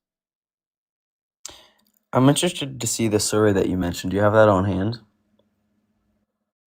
Or no? Yeah, It's pull it fine up. if you don't. I would just, it's not Actually, like it's proving I your do. It's disproving your point. I would just be curious for myself. yeah. No, I actually do have it. I've got the original. I've got a like a little piece of like a video, not video, image clip from it. But I also do have a link over here to the full paper, so you can read the paper for yourself. But I'll grab both of them for you. For anyone who's got the DZ cheat sheet, under resources, you'll find a link in here for this particular topic. It's the Copenhagen survey on black holes and fundamental physics. That's the survey we were looking for. Cool. Put that in there. And then let me show you the image real quick. Where did I save that damn If thing? it's too hard to pull up, you don't have to pull it up. No, I got it. Don't worry about it. All right. I'm going to grab it real quick off my desktop and put it right on the screen. Not a problem. I use this particular survey so much, I probably should just like permanently attach it to my studio. But in the Copenhagen survey, you'll find quite a few questions, and this is the one about like what's the concept of like the beginning of time as it relates to the Big Bang. And the question is, in your opinion, how should we understand the Big Bang? And the options were an absolute beginning of time with a singularity at its start, an absolute beginning of time without a singularity, a theory that says the universe evolved from a hot, dense state that says nothing about whether there was an absolute beginning of time or not, or other, and people who have no opinion. And the vast majority of answers came in as a theory that says the universe evolved from a hot, dense state that says nothing about whether there was an absolute beginning of time or not. So the general idea on the Big Bang is that it doesn't actually entail a start of time or the universe. It's the start of the expansion. But do you have any idea of what % of scientists, people studying this, would believe that the universe is eternal? Like, just to conclude I that don't people know if don't that necessarily. survey. I don't Yeah, know it if probably that doesn't survey exist exists. yet. But I've not met a physicist yet that thinks, at least in the modern day, that thinks that the universe just came into existence at the Big Bang.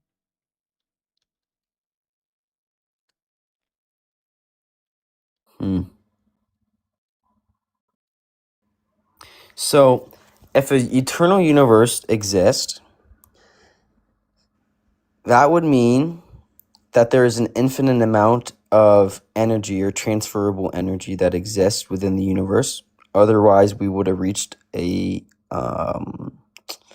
heat death. So do you believe that heat death, No. which I think that the general consensus would be that we would reach heat death. I've seen that like everywhere. Like every textbooks I ever read about this would talk I about heat death. I don't think that either of those points are necessarily true. If your textbook is telling you that a heat death is determined, then it's got to be like a Bob Jones University textbook. The heat death would only happen seemingly if the universe was never going to collapse, or if, say, the gravitational field got weaker, or if dark energy continued to accelerate forever, or perhaps if let's see, what else would cause it? Or if there actually was a beginning, right? If there was a beginning where it started in a ball and then it expanded so rapidly and it's never going to come back, that is certainly possible. But there's no like confirmed data that any of that is the case. The only data we can go by right now is the DESI data. That's about all we have. Now, the heat death, it basically just means eventually all of the like the cosmic bodies are going to be so far away from each other that they can't transfer any energy, and eventually they'll just Mhm. freeze. And then it doesn't. So that'll be a huge problem. So if there's no if heat death is true and there's no longer transferable energy, then why won't we have already reached that state if the universe is eternal? So would you have to then assume underneath your Because there's no worldview that the beginning. universe is eternal? That's what I But told it you. The doesn't universe matter if is there's eternal. Like that's my position. and what allows you to assume that position? I just told you the DESI data, and logically, nothing can't come from something. Nothingness has no causal power. Yeah, but how can the universe be the necessary thing? How can God be the necessary thing? It just is. It's a brute fact. Because God exists outside of time.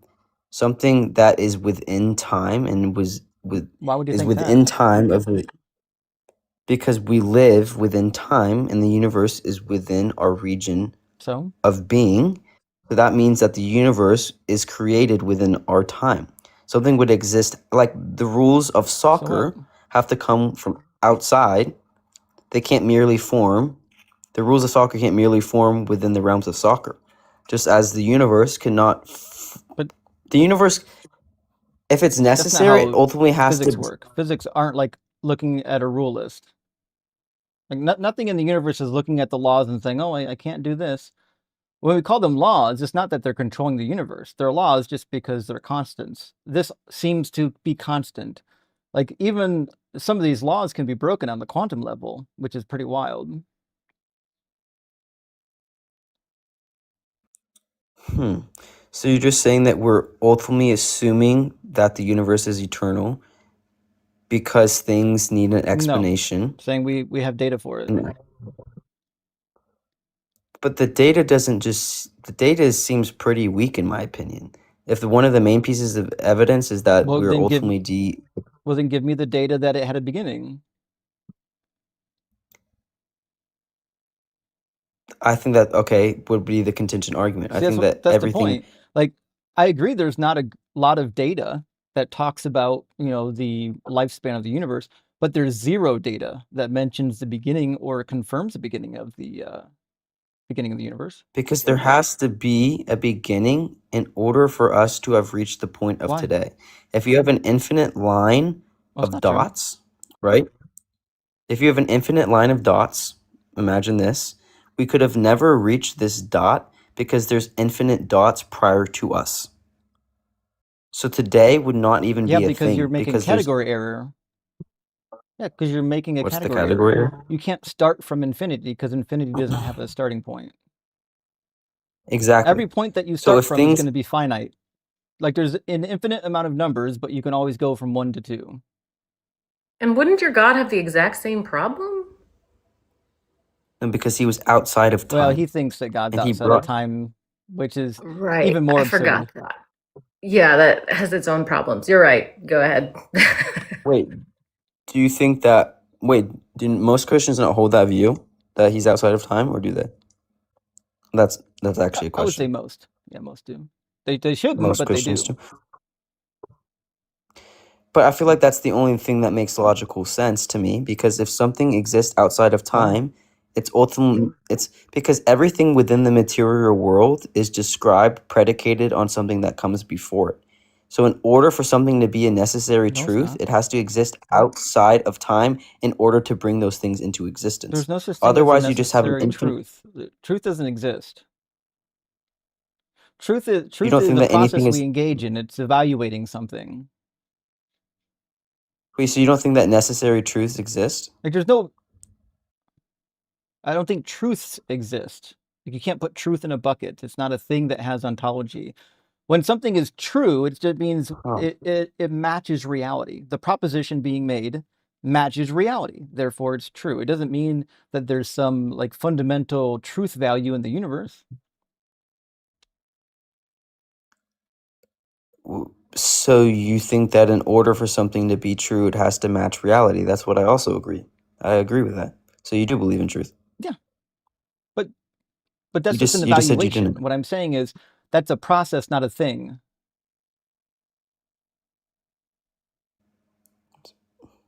Like Okay, science is a process sure. you engage in, but it's not a thing. You can't hold science. You can't look at science. It's not a real thing. It's a process. Okay. So if you believe in contingent things, do you believe in contingent things? I do believe in contingent things, but I don't think that the universe Okay. is contingent. That would be a composition fallacy. Okay, so if you believe that things exist within the universe, within the material world, that are contingent, and if there is an infinite line of contingent things, what ultimately brings about those contingent things? They're infinite. They don't come about. Just like God. But a chain. No, but that's the distinguishing factor, because of chain and infinite. Just because, let's just imagine you have 10 contingent things, right? 10 contingent things. Mm-hmm. If you go back to the very first contingent thing, and if there's 10 of them, that means that those things simply don't describe themselves. There ultimately has to be something necessary in order to describe their existence. If we equate those 10 things Are they and assume finite that there's an or infinite? they're well, Is 10 of course finite? they're It finite. sounds finite to me. They're finite, yes. Well, we're talking about infinites, not finites. But just because you push the problem to Everything in an infinity doesn't infinite mean that chain it is takes. explained by the thing before it. No. Come on. Come on. Pretty simple. If you have a chain if you have a this is my problem. This is my biggest problem. Is that people will go so far out of the way to simply just say that there is no God, that you'll have a contingent, an infinite Here comes the chain. cope. And yeah, this This is is a actually wild coping. cope. I'm not gonna, this is coping. But like, I feel like if I had to look at honestly and openly, I've never heard the name about Jesus, and I had to decide if something outside of time brought something into existence, it is ultimately the necessary being that caused the things within the material world to exist, or I had to believe that within the universe there is an infinite thing of contingent things. I said that badly. You know we have In that mathematical proof for it, right? ultimately they're described that there's an infinite You line of understand that contingent there are things. mathematical models for this universe that like work. Can you show me a mathematical model for God? No, and I think that's the problem. Like, people will never believe, even if there's evidence for it, they would never believe it simply because there's not a model that Well, can what's the describe it. evidence? But there are models. Well, what's the evidence? The I haven't heard any yet. evidence is that the evidence for why I disagree with you is simply because there cannot be a chain of infinite contingent things. They cannot be Why described not? by the chain prior. Why not? Because what ultimately brought them Still waiting for an into answer. Why not? existence? Because what's the There is no absolute coming into thing that brought existence. They them? Then existed forever. what's the necessary? What's the They didn't come necessary into thing though that brought existence. them? I just told you. I just told you universe is necessary. But that doesn't solve the problem. You're just pushing it Yeah, it back. does. That doesn't ultimately Yeah, it solve the does. problem. No, it No, it doesn't. didn't. The universe is necessary. Yeah, it is. What's the problem? It's The crazy. universe I is say that the necessary. universe is necessary, knowing that the universe actually exists, and this guy thinks a magic man that is somehow outside of space and time caused it to come into existence, and I'm the one that's Yes, that is crazy? what I believe. Because a necessary thing can't come within the bounds of what it like. In order for something to be necessary, it has to have the authority to bring something into existence. You can't bring something No, into it's not. That's not what existence necessary if you are means. bound by the That's not what realms. necessary means. What does necessary mean? That's not what necessary means. Somebody lied to you. Necessary No, means it I couldn't be asked. any other I way. asked what it means. Okay, it But couldn't then be any someone other lied way. to you. Yes. No, that's why. hmm I was asking. I didn't say that is what it means. I was asking what it means. That's also my impression of what necessary means, hmm is that it can't be any other way. So Right. And I think that how the can the universe is necessary. universe? But it could be another way. There could be one more atom In or which one way? less atom. You think the universe could not There exist? could. Do you think I'm not talking about the elements, I'm talking about the universe. Again, you're about to conflate the elements of something with the entire set. That's a composition fallacy.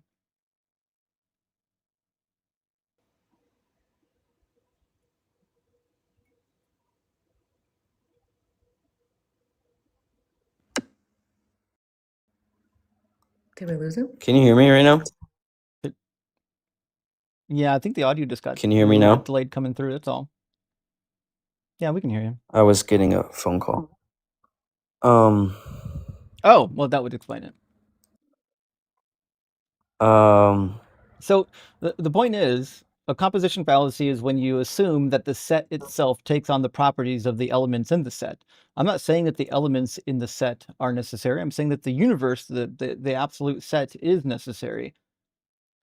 Just like you think that God is, responsible for everything, and everything that He created is somehow contingent, except the thing that created it isn't contingent. Like, I agree. There probably is something that is necessary, and I think it's the thing that we know for a fact already exists. But how could that thing exist inside of time, the time that we live in? Like, in order for something to be How could it necessary, not? it would have to be, because it would have to be able to bring about something. So, John, in order to No, bring no, about it always something, existed.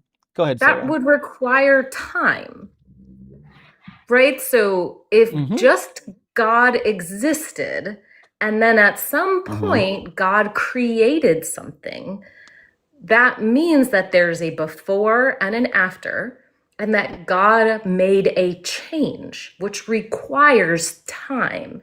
If God does not exist in time, he cannot do anything. Got I no don't understand causal how that power makes sense outside of time. because if you exist outside of time, right? But then you bring time Mhm. into existence. That's the start of time. No, you can't. That doesn't No, you can't. You make can't any sense. bring anything into existence because you need time for that. Go ahead, Sarah. No, I'm sorry. So It's if you're going to bring it's not something into the audio is delayed coming back and forth on TikTok today, so we're kind of talking over each other a little bit. But go ahead. sorry about that. Like if you're going to bring something about, there was a time before you brought it about and then time after you brought it about. So any change at all requires time. But I don't think God is bounded by time. I don't think he exists in a state where time is a thing. That doesn't make sense though. Like think through that. What do you like what would that be like? Cuz it sounds like you're just using this phrase to as like a get out of jail free card for things that you don't understand about God. Like what would it actually mean to exist outside of time? I think what it means, under my impression, is that yesterday and tomorrow aren't distinguishable. They are. Like, if God's in heaven right now, he's not saying things like 1,000 years in the future or the 1,000 years prior. He's just like, it's all happening at once almost. It's not like a changeable state. But again, So nothing's if happening. God, right, like if God is not in a changeable state, then God cannot effect change. But he can bring about that change. No, he can't, not without time.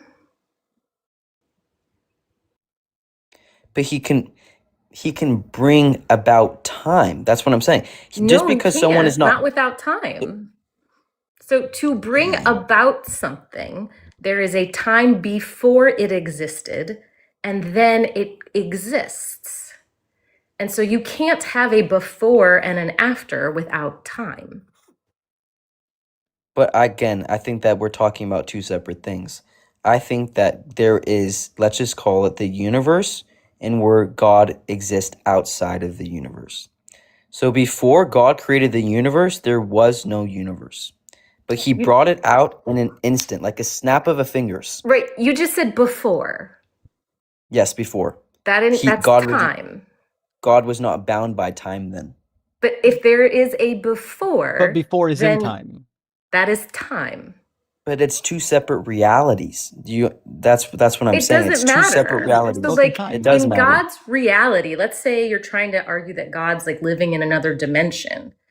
There is Yeah. still like when he created, if there was ever a state in which this other dimension does not exist, and then a state in which it does exist, that means your God has changed something. And any change requires time. Yeah, I just keep repeating myself, and I don't think that we're understanding each other. I'm saying that when God was in a state, he was not bound by time. Time was not a thing.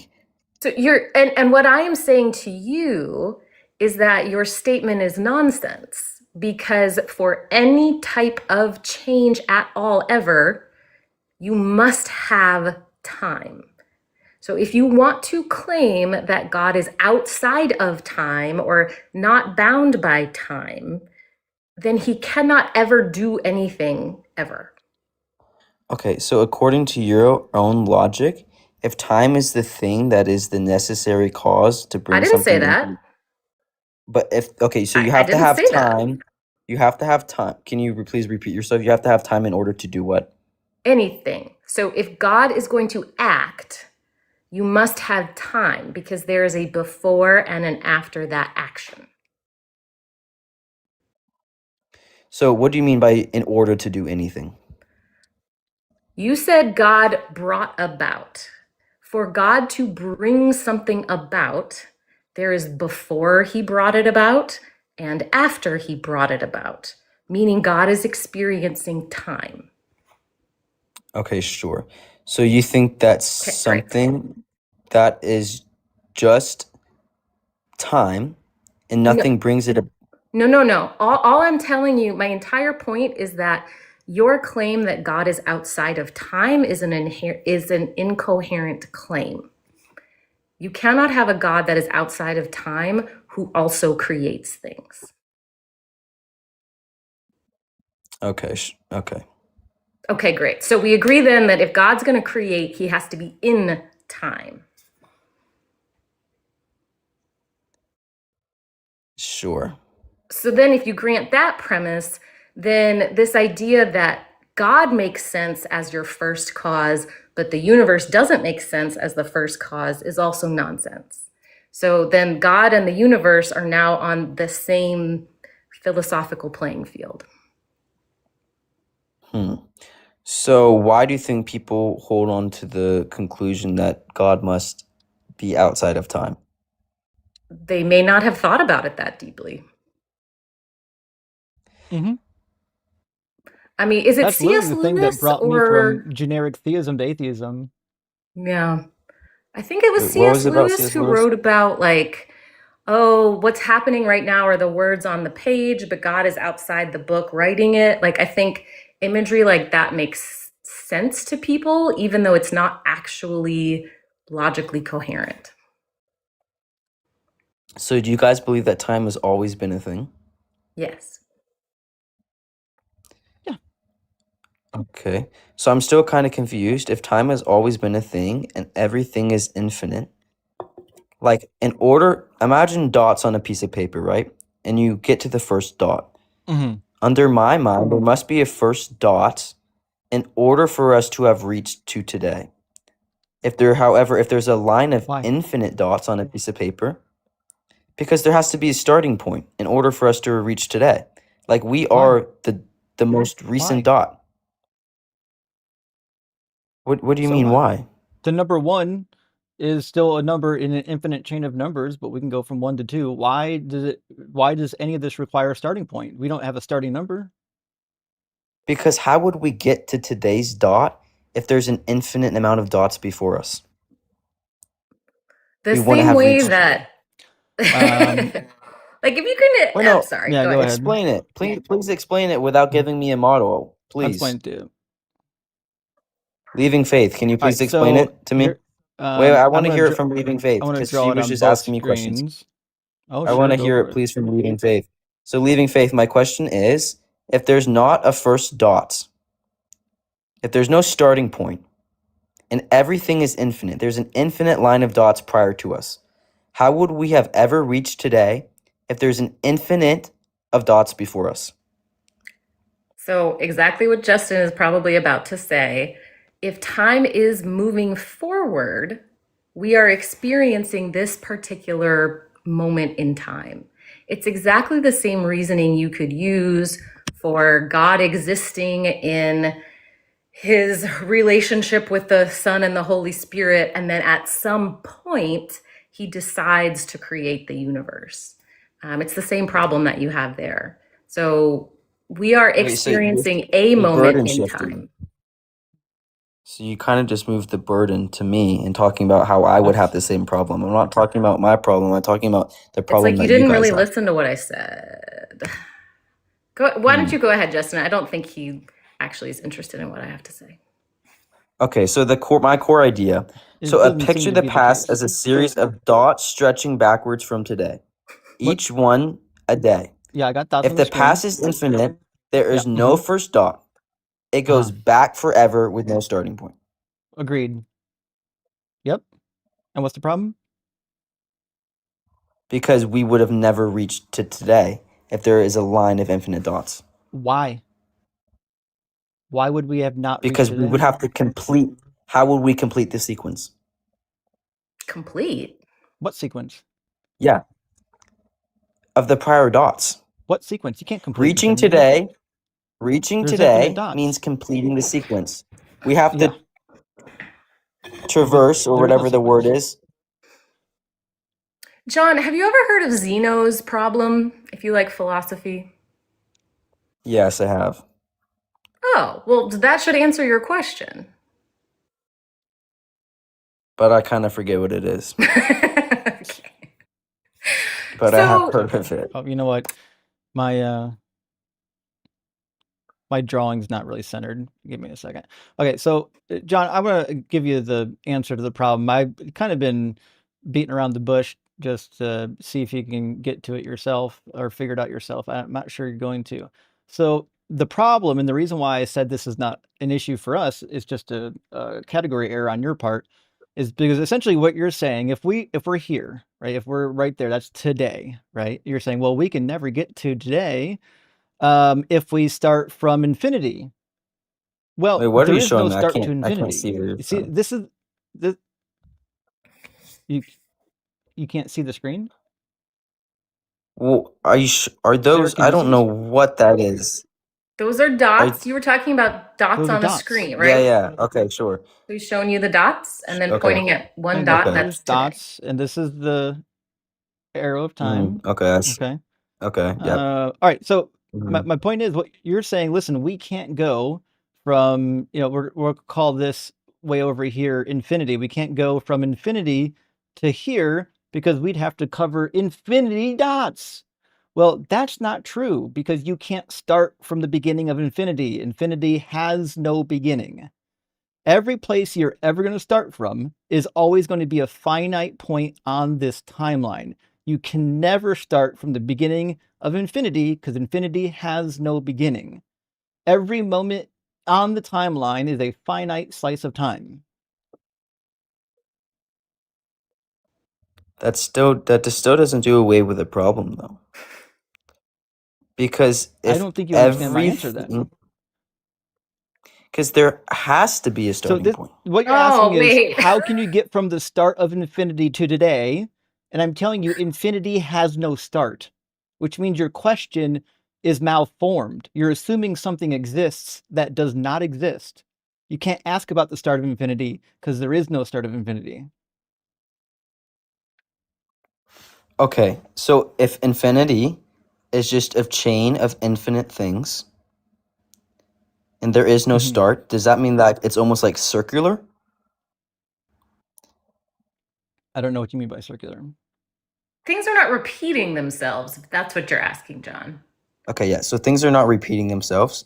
So each thing is almost unique in a sense that each chain is representative of itself, We're, right? What are you talking about? I think so we're talking about days, right? The dots that you were referring to, John, were days. Is that Yes. correct? Okay. I'm saying if there's an infinite chain, Uh-huh. it doesn't matter where you quote unquote start. It doesn't matter where you are in that chain. I'm not going to use the word start because you guys don't like the word start. It doesn't matter where you are on that chain.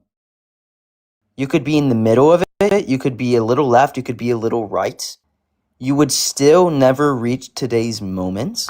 See, that's where you're wrong, right? So think about, have you seen pi? Like the number pi, right? It goes on forever. If I start in the middle of it, there's a specific sequence to get to the number 6 numbers down from that. So if I start at one point in the chain and I'm looking at another point in the chain, there are not infinite numbers between those two. There are only, let's say, 10 numbers in between those two. And so if we're saying days go on, they were infinitely existing, yes, they go on infinitely, but Monday is still 3-4 days from Thursday. That example doesn't really make sense because pi has a starting point.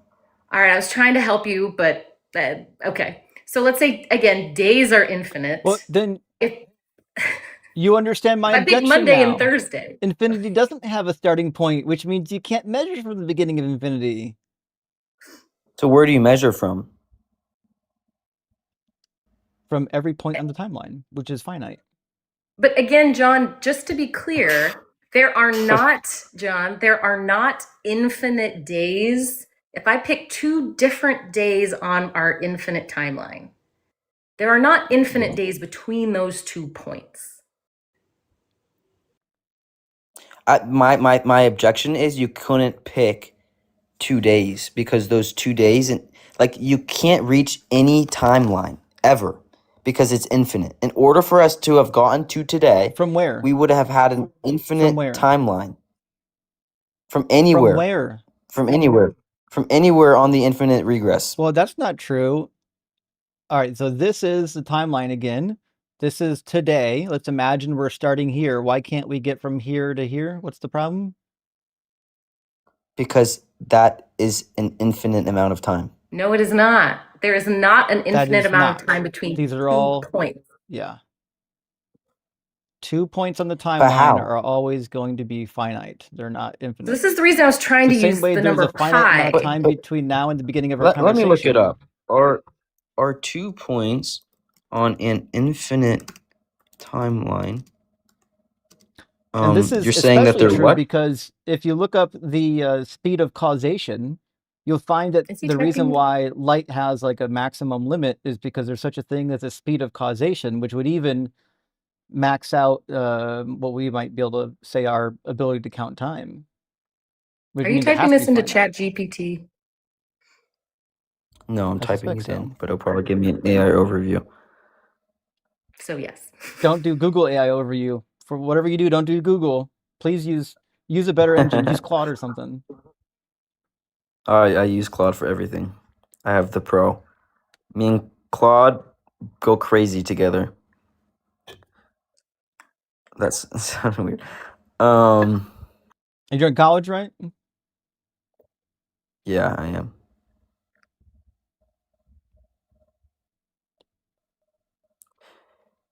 So you're saying that those 2 points within the timeline. Yeah. Yep. Okay. Yeah. So it's saying if you are talking about 2 points, which you were talking about it, I was maybe still thinking of a beginning. It says no, and this distinction is actually important for the column argument you were just asking about, which I don't know how it knows my past Google searches. That's kind of creepy. It knows everything about you It has if you've signed context of in. like yeah, like up to like typically the minimum's like 100,000 tokens. That just doesn't really make sense to me.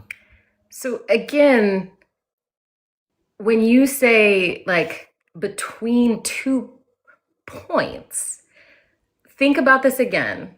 If we're saying days are infinite, right? So don't use any other metaphor. We're just going to stick with days. Okay. There Yep. are an infinite number of days in the past and an infinite number of days in the future. Yep. How many days are there between Monday and Friday of this week? 4 days. Yes, not infinite. There are not infinite days between Monday and Friday of this week, even if you have infinite days before and infinite days after.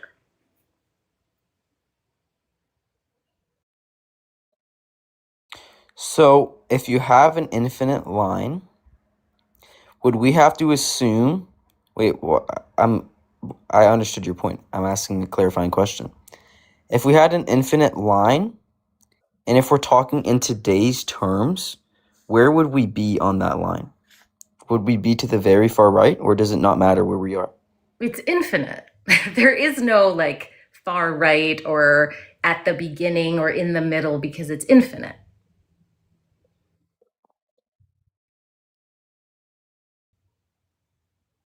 So yesterday was just 1 day ago, and the day Correct? prior was just the day previously, Uh-huh. and tomorrow will just be the next day. Uh-huh. But that's still somewhere on that infinite line. We have to be somewhere on the line.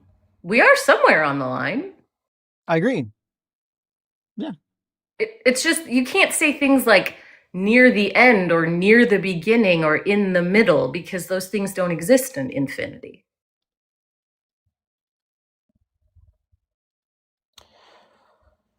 Okay, sure. So that means that you believe that there's an infinite amount of energy in the universe. Oh, that's dependent. Yes? No? So we don't know if the universe is finite or if it's infinite yet. Like being infinite in time is not necessarily the same thing as being infinite in like mass, right? So I think the jury's still out because we can only observe what we can observe, and then beyond what we can observe, we can't make judgment calls. So I can't tell you if it's infinite or not, but I will tell you my personal opinion is that it is, but I could never prove it. I don't know if there's Wouldn't it have I to mean, be? there's some mathematical data. Well, it doesn't have to be. I just think it makes more sense. I feel like it would have to be because every time energy is transferred, it's transferred to a less usable form. The second law of thermodynamics or That's whatever not quite freaking. how that works. That's not how the second law works. The second law is basically saying in an So, isolated okay, maybe it's system, not the second law. the entropy is always going to increase until it reaches equilibrium. Yes. To be more precise, you would say that the entropy inside of an isolated system will never decrease. All that is to say is that the energy within a system is going to be conserved, but it will be shared about between everything in the system so that eventually it'll have equilibrium. So the temperature is going to eventually stop gaining entropy in an isolated system. In a non-isolated system, if you have a source of energy, and this is why I think the universe is infinite, and it does have an infinite amount of energy because I think gravity exists. Then you'll never reach equilibrium. I don't see a single reason to think that there's not an infinite amount of energy in the universe unless I find a reason to believe that somehow gravity couldn't exist. You could put two stationary objects in the universe millions of miles apart, and they would move towards each other, whether you push them or not, just because gravity exists. So that's not somebody like putting energy, like there's not somebody pushing them. Gravity itself, the space fabric, is causing, I don't know if I want to call it a fabric anymore, but it's causing the movement. So as long as there are bodies in space, it seems to me that there would be an infinite amount of energy. The question is, what form of energy? Okay, sure. That makes sense. I have to go because it's 12 a.m. where I am, but I have a concluding question to ask you, Sure. and maybe you can Mhm. answer it honestly. So, I believe that anyone can be wrong practically about anything. Like, I could be wrong that we are in a video game right now. That could technically be true. Are the chances of it being true very high? No, I think I'm not in a video game. But if it were true that Jesus died on the cross, rose again, and you were to die and be face to face with him, what would you say to him? I'd say it's kind of shitty that you like want to light people on fire for merely making mistakes which they couldn't help. Okay, So it'd be thanks really for cool if that. you actually fulfilled the prophecies rather than being a liar. Okay, well, thanks for that. These If topics are you quite died dense. Maybe I'll pick up a and minor found in out that you're going to philosophy. be standing in front of Vishnu, what would you say? I would say that kind of sucks. I chose the wrong one. Yeah. Did you do it on purpose? No, but I'm also not deliberately doing it. Do you think it'd be fair if Vishnu lit you on fire because you made the wrong choice, even though you had good intentions? If I was aware, then I think that the punishment I got was deserved. I think that I would be so astonished that if That's fucking someone crazy. if I stood face to face with the creator of the universe who spoke life into existence, there's billions of galaxies. I would be so petrified to be standing in their presence, like I would literally just accept my fate. Yeah, but the I problem would that be you have just here is whether or not it's justified to torture somebody for doing the thing that they were created to do, namely not being perfect. Like, my son's not perfect. I would never harm him. That's crazy. if your son became a Christian, would you be angry? No. Why would I be angry? He's allowed to believe what he wants to believe. Okay, I respect that. But do you like try to No talk one him told me out what of to believe. I Christianity? mean, I had people around me that were Christians, but nobody forced it on me. They didn't like shove it down my throat. What were you gonna say? If he like talks about Christianity ever, will you tell him the evidence against it, or will you just not say anything? No, obviously I'd tell him the evidence. Why would I not? You would tell your kid the evidence for it. I Hmm. would tell my kid the evidence against it. Yeah, but I think one instills hope. I think atheistic perspectives don't often allow for that hope.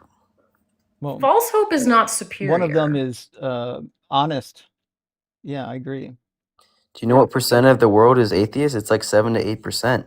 Well, the United States, it's like 4%. It grows That's every year So irrelevant too. to the point. So what? it's not irrelevant to the point. You're saying that I'm finding false hope, or Was that false Christianity hope isn't. true when only 0.001% of people were Christians? That's not my overarching point. Your overarching point is that But that was your so point. many people believe it, right? And so My few people overarching are point atheists. My overarching point is that so many people look beyond themselves to find the answers. I don't have an issue with people who are turning towards different religions other than mine, Christianity, but I do think that people lack a sense of purpose if they think that they hold all the answers themselves. So And I think a lot of atheists atheists think don't that. think that we Who said hold that? all the answers Mm, ourselves.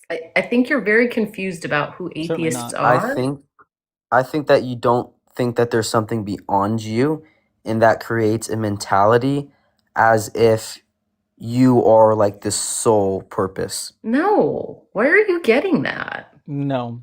Wait, so do you believe I in don't think you've met an atheist something yet. beyond your? Yeah. Do you have any friends who are atheists? I have quite a bit of friends who are atheists. I don't Yes, think so. And you think not this not poorly quite of a bit, them? Like, like this is what 2 you tell your or 3. friends? I encourage them, and my one atheist friend from Vietnam, I took him to church, and he was an atheist, and now No, he you're not professes the answering my name of Jesus. question. My question is, do you treat them like this? Do you believe that all your atheist friends just think that they're the center of the universe? No, I think that a lot of my atheistic friends, though, think that they can hold to things like science or their education to ultimately be fulfilled in life. And I try to encourage them that nothing you do in this life will fulfill you if you're not ultimately pursuing some higher purpose. That's what I Wow. tell them. How arrogant of you. Have they tried That's not Boston cream arrogant. pie I ice think cream? Amazingly, John, we can find purpose outside of ourselves that is not God. So I so. can find purpose in, I don't know, helping other human beings. I can find purpose in love and friendship and growth and learning. You don't have to have a God to be part of something greater than yourself. But that's And constantly changing. I could wake up one day and say that my happiness and that my well-being is determinant on helping my neighbor. But the next day I can no longer find satisfaction in helping my neighbor, so I look for something else to satisfy myself. no, The you're very reason why confused people here. find I feel like contentment maybe with you are believing in a hearing God is these because it's things about unchanging. atheists. So, like, did you hear at your church that atheists just go from one pleasure to the next, never being satisfied, but they have a Jesus shaped hole in their heart? Not particular atheist. I'm saying that everyone. I think everyone struggles with that. So, what that is again really arrogant to assume that you understand every other human being. And You don't think instead that's of true? listening and learning from these human beings, you are talking to people that you don't know, and you're telling them that you understand what's happening in their mind better than they understand their own minds. Mm. And Okay, you are going to tell them how to fix themselves. so tell me your greatest achievement that you've ever No, I accomplished. want you to engage with what I just said. I'm saying that from our own personal experience, you and I and everyone Yours. else in the world, So, your everyone, personal experience, John, why are you everyone. applying your experience to every other human being? So you're telling me that after you accomplish something, does that ultimately satisfy you? Why are you on this live right now? Or why are you doing So, anything else in your life again, if you were that's your ultimately claim then. Because satisfied? of what you personally experienced, you But assume that every other human being must function in the same way that you do? so are you fully satisfied as we're speaking right Yes now? or no? You're fully content. Yes or no? Yeah. I'm saying it's human Yes nature. or Yes, no? everyone will experience that. Yes, Okay, and that's what I am saying is arrogant. For you to that's assume not that you arrogant. know what everyone else is experiencing before you've even asked. But it's just a basic fact. It is It's not just a human basic nature. fact. It's from It's not. evolutionary instinct. We will never No, truly be satisfied No, for anything. There will always be something more that we want to that's achieve. not now true. you're just Always. making things up. It's always true. Okay, John. If you want to make things up, that's E- fine, but you're No, it's not not. Can you true. tell me how it's not true? Give me an example of how that's not true, please. You're trying to make a claim No, I about said the give me an entire example. human existence. I said give me an example An example of of, what? of how that's not true. That people, once they accomplish something, they're truly satisfied and they no longer feel the drive to Hold on, further their wait. happiness. Accomplishing goals is very different than being satisfied with your life. You can be at peace and feel content and also keep working at your job to accomplish goals. So just because someone is accomplishing a goal doesn't mean that they have a void in their life that they're trying to fill. Okay, so you think that if you're living a daily life and you're ultimately pursuing whatever makes you happy, That is ultimately being a contingent thing. What? If I wake up in the morning We and are What not in I the talking want about world are whether to, you something doing is. with this? Yeah, you're going off a left field. I am of course it's saying there are contingent. human beings who feel content and find meaning and purpose, and they don't believe in God. That's all. Yeah, I think that's true. Okay, then But you're I'm wrong when saying, you say what you said before. What you said before, that everyone has this void that they're trying to fill, that was an incorrect statement. I'm saying that everyone does. I'm saying that there's a difference between being satisfied and fulfilling everything that you want to accomplish in your life. Who's And I talking think about that fulfilling void, everything you want to accomplish in your life? You, because you I keep think that that moving the void, goalpost. those, I think, my gosh, you're the most insufferable person I've probably debated on this app, and I've debated Sarah? a handful of She's people. delightful. Yes. No, she's been laughing at me. She's been covering her face. She's I've been never heard anyone say moving that like, about Sarah. And I've been streaming with oh Sarah for my a long word. time. It's just she thinks that people are just so unintelligent. Like I've never been my intelligence, I've never felt more I've insulted never heard her after say engaging that. in conversation with her. Just the way Maybe she she's just speaks to making good me points. is just like I would tell her if she was making good points. She has made good points, but like it's the way that she's been speaking to me. It's just like she's speaking to me like I'm a child almost. Do It's you like think that maybe it's because I'm very a interesting. woman? No, I've engaged with plenty of women before. Mm-hmm. Yeah, I've plenty of women. Wait, what does you having to be a woman have to do with anything? Binders of them. Binders of women. Of course, you're bringing that into it. Victim mentality. I'm joking. It's not a victim, it's a joke. You're not old enough to get the joke. It's fine. It's a Mitt Romney joke. No, I'm talking about her saying every time you engage with someone who isn't exactly like you, they're like, is it because I'm a woman? Is it because I'm a different race than you? Is it because I'm from California? Is it because I'm gay? Is it because I'm part of the LGBTQ community? Like every time I've engaged with someone, actually not me, every time I see someone engaging with someone that's different than them, they like automatically bring that up. Why do you have to bring up that you're a woman? What does that have to do with this conversation? Because I've acted the same manner as Sarah during this live stream, and you didn't say anything to me. I've made all No, kinds have of you laughed at faces. me? Have you I've cut you covered your off. face? Have you laughed, covered your face, I been don't use making my crazy hands facial because I'm running a expressions? live stream. Okay.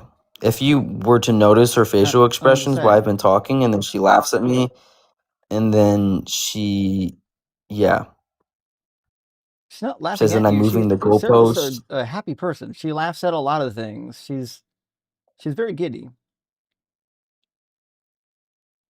Huh, okay. I'm just not used to people just making those kind of facial expressions, laughing after I've been saying stuff. It's just very interesting to me, and I've been in plenty of conversations with people. Mm-hmm. I just Well, find it listen, quite John. rude. I thought you've at least been interesting to talk to and fun. But we're way past the 2 hour mark. Usually I try to shoot for an hour, but you seem to be holding what I thought appeared to be a good faith conversation, so I kept it going. But think about some of the stuff we talked about. Maybe you'll uncover some evidence that proves me wrong. Maybe you'll uncover some evidence that proves me right. Who knows? But do some study and come on back and tell me what you find out, okay? All right, I'll try to look at more evidence because my evidence right now kind of sucks. It happens, don't worry. That's All right, all. we'll be here, buddy. Come on back. Cheers, man. Well, he's honest there. The evidence for Christianity is pretty thin.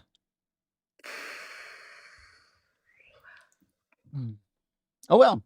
Friends, thank you for being on a long call with me. I'm going to grab some super chats. We'll get our next guest in here. I didn't mean to drag it out that long, but I was having a good time. I think everyone was. I'm gonna head Also out, Justin. from Thank you for having Cam, me. Sarah, thank you so much for being here. Enjoy the rest of your night. But don't, Thanks. whatever you do, don't laugh at people, okay?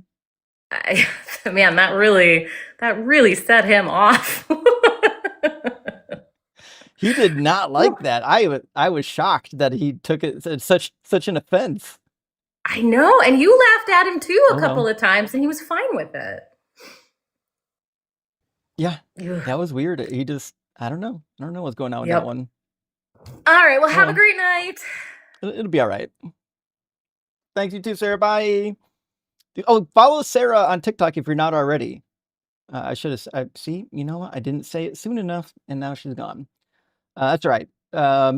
You guys know if you're on TikTok, you know what's up. Anyways, let me grab our super chats from Camille Elko says, "Hi Justin, I want to say hello and thank you, Camille." Oh, that's how you pronounce it, Camille. Well, thank you. I really appreciate that, friend. Appreciate you watching the live stream and for supporting the live stream. And also, Base to Share is in the house. Good to see your friend. Says, "Oh, poor man child is sad because he thinks a woman laughed at him." That's what happened. He can't handle a woman being present and having her own autonomy. Wah.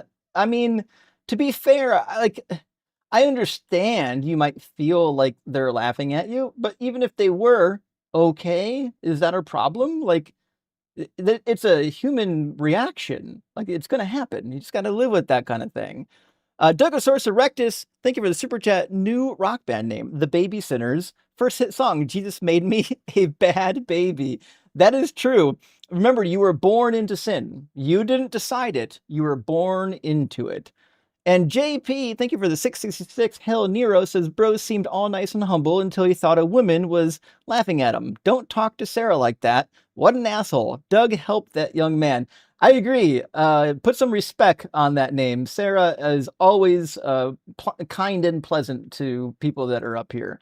And Can Amrock, thank you for a $20 super chat, friend. It says, perverse incentive from John's two rules, pollution that horribly mentally cripples children saves them from hell because they can't reach the point of responsibility unless that's a soul thing disconnected from the body. It's true. So this comes to a really interesting point that I've asked Christians about. If you lack the capacity to understand sin and the ultimate fate of what God has for you, do you get like a loophole? Of course. They're naturally going to say, "Oh, well, obviously God wouldn't send someone without the mental capacity to hell." Like what that means is that like theoretically you can save everybody from going to hell by either taking them out as babies or making sure they never gain the capacity to reason. I'm just saying it's a good argument for abortion being legal. I think Christians everywhere, no matter who you are, if you're a Christian, you should be aborting all of your babies. Guarantee every one of them a free ticket to heaven. Real Marcus Holloway, thank you for this another super chat. Doug is my grounding and Sharon fills all my empty spaces. Sorry, John. Marcus, that's what I'm talking about. Tell Sharon, if you haven't already, how much you appreciate her filling your pores. And RTT3114, thank you so much for the $100 super chat. That is monumental. That is humongous. Super appreciate it. Let's get 100 W's for RT. Jesus and Moses fishing in heaven. Oh, there's going to be a joke. I'm going to love this. Fishing in heaven. Moses gets snagged. Jesus. I'll walk over and unsnag you. Steps off the boat, sinks like a stone. Sputtering, he climbs back in. Moses, what happened? Jesus, I forgot last time I did this, I didn't have these holes in my feet. Love the show. Fantastic. True. And this brings up, great joke, by the way, RT. This brings up a really good point, which is Jesus's wounds did not heal after he resurrected. Or let's see, after he rose from the dead. Yeah. That's the resurrection. The ascension is when he goes into heaven. So if his wounds were still there, then I'm baffled as to like why. And wouldn't he still be bleeding out everywhere? Wouldn't he lose enough blood that he would have to die again? Like what's the point of still having the wounds in your like resurrected body? It's preposterous. It doesn't make sense to me. And if the body healed itself so it wouldn't bleed, well, if you're going to do miraculous healings, just heal it all the way. Be done with it. Like, why the in-between thing? Odd Eating Penguin, my friend, thank you for the $20 super chat. Says this dot conversation is absolutely moronic. I know it was hard. It was hard for me to do for the 15th time. If the dots are infinite, the starting point is just a dot that already exists. It's almost like assuming that because you're here today, there were no days before today. Stupid. I agree. I thought my illustration was poignant. I've been making this particular point for 3 years. Ever since I got online, I've been using the same argument for the infinite regress, and the philosophy bros just can't handle it. It's stupid easy to understand, though. Hey, Akram, good to see you, my friend. Says, was something happening yesterday, month ago, year, million years ago, billion? Something was always happening, and in the future, they will look back and us and not know what we were doing. That might be the case. I wish I could look into the future and see what we're fucking up. That's what I want to know. Because we are. We are fucking some shit up. And I guarantee there's going to be way cooler technology in the future. Ontological shock, my friend, think of a $10 super test, says it's interesting how often theists play whack-a-mole when it comes to their truth claims. True. Every time they're proven wrong, they just pivot, as if pivots salvage their worldview. Yes. Rather than saying, you know what, that point doesn't make any sense. That point was wrong. I have to go back to the drawing board on that one point. What they do is they just pivot. Rather than admitting that something doesn't make sense, they want to quickly move. Let me find another point that I can win on. You know what I mean? Hey, Billy Sipes, good to see you, my friend. Thank you so much for the $50 super chat. Let's get 50 W's for Billy. What a tremendous amount of arrogance to assume you know better what will fulfill them. Of course, how could you possibly know what atheists find fulfilling? They aren't you. You aren't them. Your values are different. Your experiences are quite different. And I can guarantee you that all atheists are different. The most fulfilling thing for me in life is enjoying my son. But I just love kids, cats, and puppies. They bring me joy. You know what? Some people hate kids, cats, and puppies. You can't put that on everybody. Real Marcus Holloway coming in again. Thank you so much for the $50 super chat. I'm sorry I didn't see this sooner. I might have just dropped him. But thank you so much for supporting the stream. Says drop his ass. He's not worth it. To be fair, I thought we would at least make some deconstruction progress. And even though he was resistant, I think we did.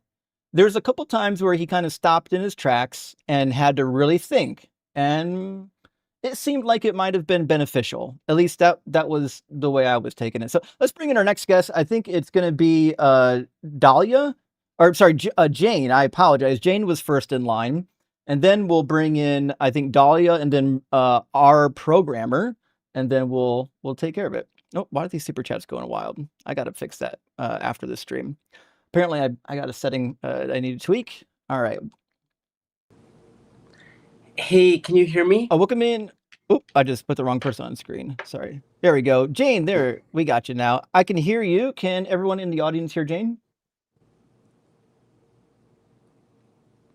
Is it good?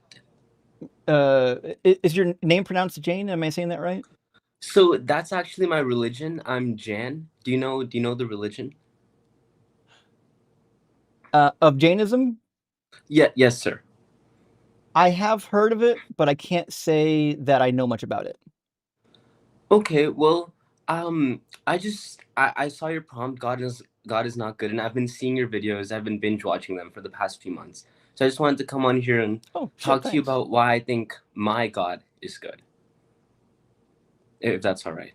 Sure. Well, yeah, help me understand a little bit about what you believe about your God, because Jainism is not one that I'm super familiar with. Sure thing, right? So if I could just give a little bit background. So the Buddha actually studied under our prophet or our God, and then he thought the religion was too extreme, so he went off on his own way, and he founded Buddhism, which was the middle path between Hinduism and Jainism, right? So that's where we come in. It's a very ascetic lifestyle. It's very much focused on the three principles of aparigraha, which is non-attachment to things, ahimsa, which is non-violence, and anikantwad, which is the multiplicity of truth. And we believe that human beings like us can eventually become God, but the way we define God is not some sort of creator God. It's a being that has perfect knowledge, is shapeless, formless, and exists outside of time and space. How does that work? Sorry, Yeah, it's not the so topic. I apologize. The topic is whether or not God is good, but go ahead. I'd be more than happy to answer that. What do you mean exactly by how does that work? How does something exist outside of time? To me, something that exists outside of space and time is synonymous with non-existence. Yes, exactly. So, basically, in Jainism, we have this idea of good karma and bad karma, right? And the goal in life is not to do as much good karma or as much bad karma as possible. It's to not do any karma. And so, the moment you rid yourself of all karma, you go into a state of non-existence, right? That's the eventual end goal of our religion. Because even if you die, let's say something happens to you, you die, you will still get reborn, whether that's as a plant or an animal. So the eventual end goal of life is to work towards a perfect state of being, which for us is simply non-existence. Sure. Wait, so you think the perfect state of being is not existing? I think the perfect state of being is non-existing. I don't think you can exist and be perfect. So, yeah. So the goal is to not exist. Yes. Maybe I'm not phrasing this right, but the goal is to free ourselves from the cycle of birth and death, and that entails an eventual end destination of non-existence. Um, yeah, I mean, you still exist, but you're shapeless, formless. You're outside of time and space, and you can't interact with the material world. So it's practically non-existence. Well, what's the difference between what you're describing and non-existence? What makes it just complete non-existence? Right. So I guess I would say is that you at that state you still have perfect knowledge, right? But Jan philosophy holds that the moment you attain perfect knowledge, you're incapable of doing things because doing things necessarily requires a thought, right? A thought or a change of mind or a change of body. Action requires a change. And when you have perfect knowledge, by definition, you can't change. So, in that state of being, you are practically non-existence, but you have perfect knowledge still. So you have knowledge. Where is the knowledge stored? Yeah. So we believe in a separation of body and soul. So the knowledge is there's Uh-huh. so like the knowledge I know like I'm studying for my LSATs right now. So the knowledge of that will just be stored in the body, right? But there's deeper knowledge that's stored in the soul. Right, but the soul, how I don't think that fixed it. Where in the soul, how in the soul is knowledge stored? So like in my worldview, I know how knowledge is stored. It's stored Yeah. inside of my brain. We have an explanation for that. How is your knowledge stored when you're completely immaterial? Right. And I would say that I don't have a good answer for that.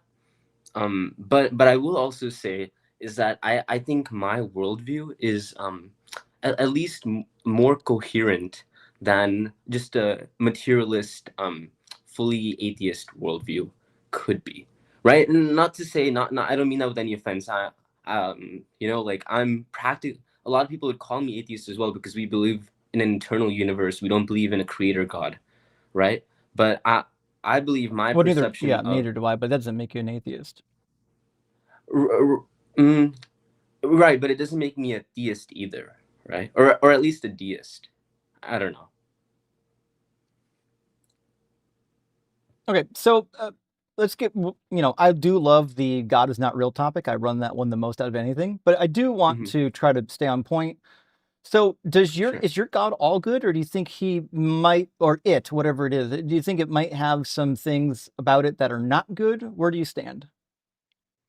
Right. So I believe that my God is all good because he's relieved himself of all karmas, right? I think the only way you can be all good is in a state of inaction. So for example, I don't believe the Christian God is all good because he created things, right? He created beings and that necessitates evil, that necessitates pain and suffering.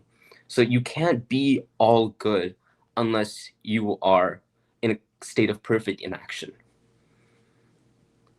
Wait, so does your God, is it responsible for anything?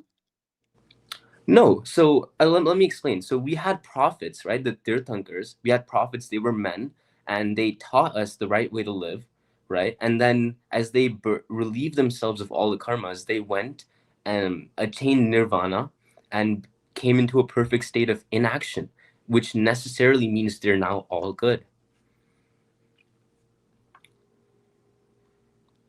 Right, but what I'm trying to figure out is whether or not the God you believe in or the gods are responsible for anything. They were at one point responsible because their actions had consequences, right? On while they were on Earth, while they were in their previous lives. But now, since they've relieved themselves of all the karma and they're in that state of inaction, they are perfectly good and not responsible for anything. Yeah, but it sounds to me then we're not talking about a God. Like a God is an entity that kind of is the highest order of power, and they're in charge of the universe. A lot of times they created the universe. That's not universal though. There's a lot of people who believe in a God that's like all powerful, but didn't actually create the universe. In fact, Mm-hmm. if you read some of the classic Greek works, there are Yeah. philosophers who believe that the universe was eternal, even though there are gods. Mm-hmm. So, but if you're not responsible for anything, you don't really act, you don't really do anything, I guess I just wouldn't call that a God.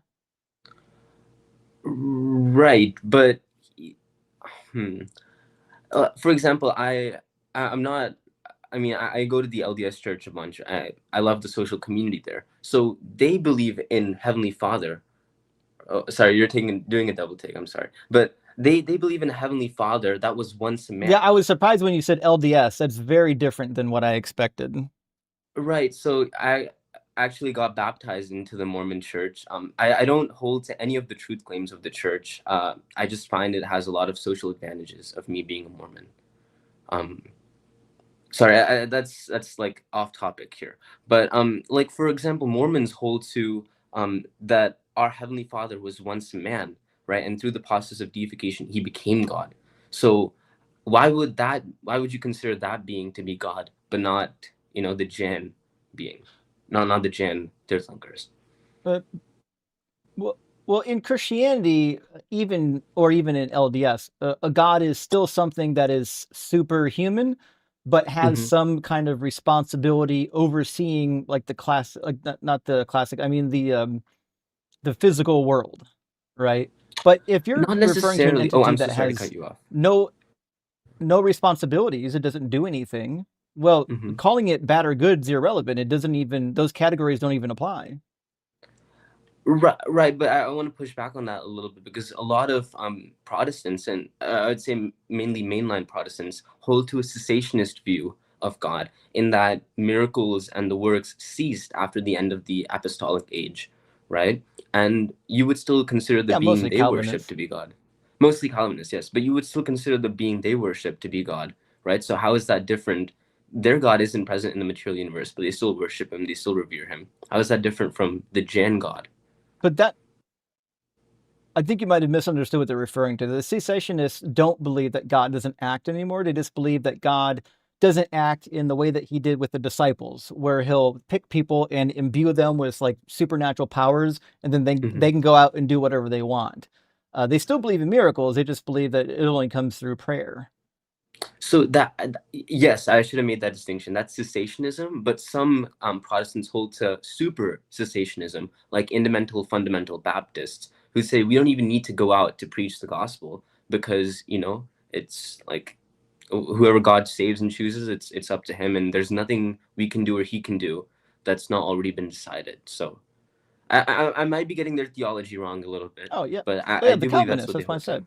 So, but the problem is, if you're a Calvinist, if you're in this camp, you still at some point think that all these things were determined by God. God made that decision, and now he's just sitting back and watching it, which means he is responsible for it. Yeah. Um, yeah, I guess, but I don't know, that version of God just seems, it seems like an oxymoron, right? Because How can you be How? perfectly knowledgeable, perfectly powerful, or most powerful, most knowledgeable, and the most good? It seems like those three things. Like I believe the name is the Theodicies. That doesn't make any sense to me, Yeah. right? So Well, I that's wouldn't part of even it. call. I don't even think a being like that could exist. So that it makes no sense to call that being good or bad. Right, but well, I think it does. But the reality is, if your God doesn't act, if it doesn't do Mhm. anything, if it's not responsible for anything, then the Yeah. category of good and bad just doesn't apply to it anymore. Like Like, yes, but my God has already is told a us how to tree act. inherently good or bad, like universally? I mean, if that tree was once like Shakespeare, and he was giving people like not Shakespeare, but if that tree was once a human and giving people moral prescriptions on how to live their life, I'd say even when it becomes a tree, his actions still could be good or bad, right? When it was a human, but not while it's God. What? Yes, when my gods were humans, yes. Yeah, so that just means that they're not responsible for anything as gods, which means they're not really falling into the definition of God. If they don't have the ability to do anything, then they have no powers of causation. They have no agency, which just means they're not gods. I think gods have to have agency. But I'm sorry, I might be getting something confused. But at one point, they did have causation. They did have the power of agency, and the words they spread still But they don't have. anymore. Like I have power of causation and agency, but I'm not a god. Mhm. Right. So like let's take a man who set up a charity, right? And then he died, right? I would still say that that man is still doing good things in the world today through his charity, through Oh, the no, he's stuff dead. he established. No? Oh no, he's definitely dead. He's not doing anything anymore. Right, but he is still good, right? Because his actions have reverberating As a consequences human. that are good. So I'm so sorry. As a human, Go yeah. ahead. He's good as a human. Wasn't good Is as a he god. Those categories even? wouldn't apply. Yeah, I guess. I mean, if you're just going to, not, so I don't want to frame this in a rude way, but if you're just going to reject my definition of God, then I mean, I guess we can't really have a conversation, right? I mean, it's kind of unfortunate, but I think that really is where we're at. Like when I say God, I mean something specific, and your God seems to be equal to nothingness, which wouldn't make it a God. Hmm. Yeah, but my God has perfect knowledge. He has perfect power, and he's perfectly good. So How? I'm not. How? Sorry. He How do you have perfect power when you have no power of causation? What can your God do? Because it's a contradiction, right? Because my God is perfectly No, good, but what can your God do?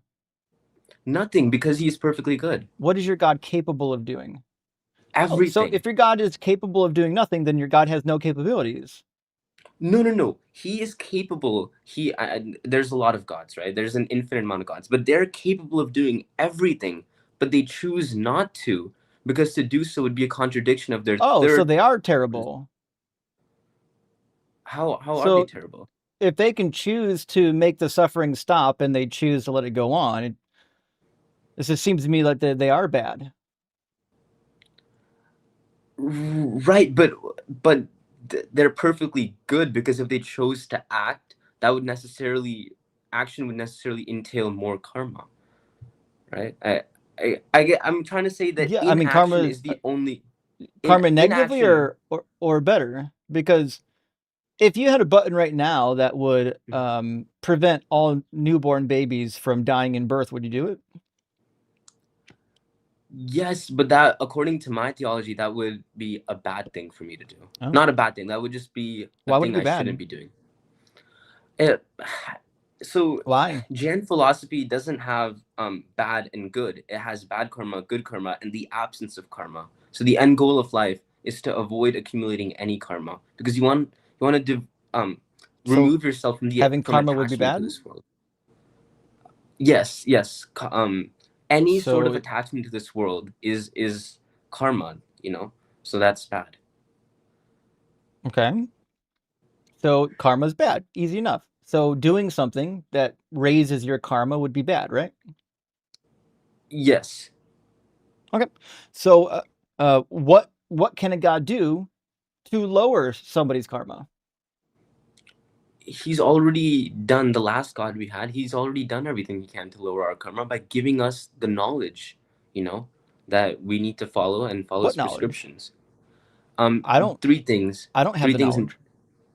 Could I give some to you? Yeah, but how do I know it comes from your god? Oh well, his words were written down. So why would I think it came from a god? Well, he wasn't a god when he said them. He was a human, right? And I would say that if you reject my Well, position, why would I think that the words are divine? yes, let me address that. If you reject my position, you're immediately caught up in a bunch of contradictions, right? Therefore, my Like worldview what? is the only coherent worldview that makes sense. The same thing Christians say. What about my rejecting your God makes it not sensible? Right. So, are you familiar with David Hume's paradox about how we can't necessarily trace causal effects? No, I went to school and studied like real topics. Yeah. I wanted a degree in philosophy, but it would be a waste of time. But yeah, so Hume basically talks about how even though we see one thing happening after another thing, there's absolutely no way we can empirically prove, not empirically, we can prove a priori that those two things are connected to each other, that they're causally linked, right? And what you get from a materialistic, scientific, fully materialistic atheist worldview is you fall into that paradox of not being able to prove causal links, right? But me, Well, because neither can you. but I assert that karma exists. So everything in the world is causally linked by karma. Oh, well then I just assert that there is a force in the universe like ether that causes our ability to determine causation. Oh, done. Easy. See how easy it is to just assert a solution to whatever problem you have? Yeah, you're asserting the same solution I did, but you're calling it ether instead of karma. So Yeah. I guess we're in agreement then. Yeah, just inventing it. Yeah, we got it. No, because We got if you ether. don't Well, ether's have not karma, sentient, and ether doesn't because accumulate. Ether is a constant. karma is a constant. Well, not if it Sorry, goes up or down. our individual possession of it can go up and down in our souls, but it's constant in the universe. It doesn't change, right? And so if So you there's reject a finite amount of karma. there's a distinction between infinite, because real infinites, most philosophers agree can actually occur, versus uncountable, I right? So completely disagree with them and you. okay, well, I guess we can get into that, but to explain the Jain position, it's that there's an uncountable amount of karma. We've had an uncountable amount of past lives, and we will have, and there's an uncountable amont of living beings. But you just said it was finite. Finite, if there's an but uncountable uncountable amount of karma, then it can't be finite. So what does it even mean? Well, it's not infinite, but it's not finite either.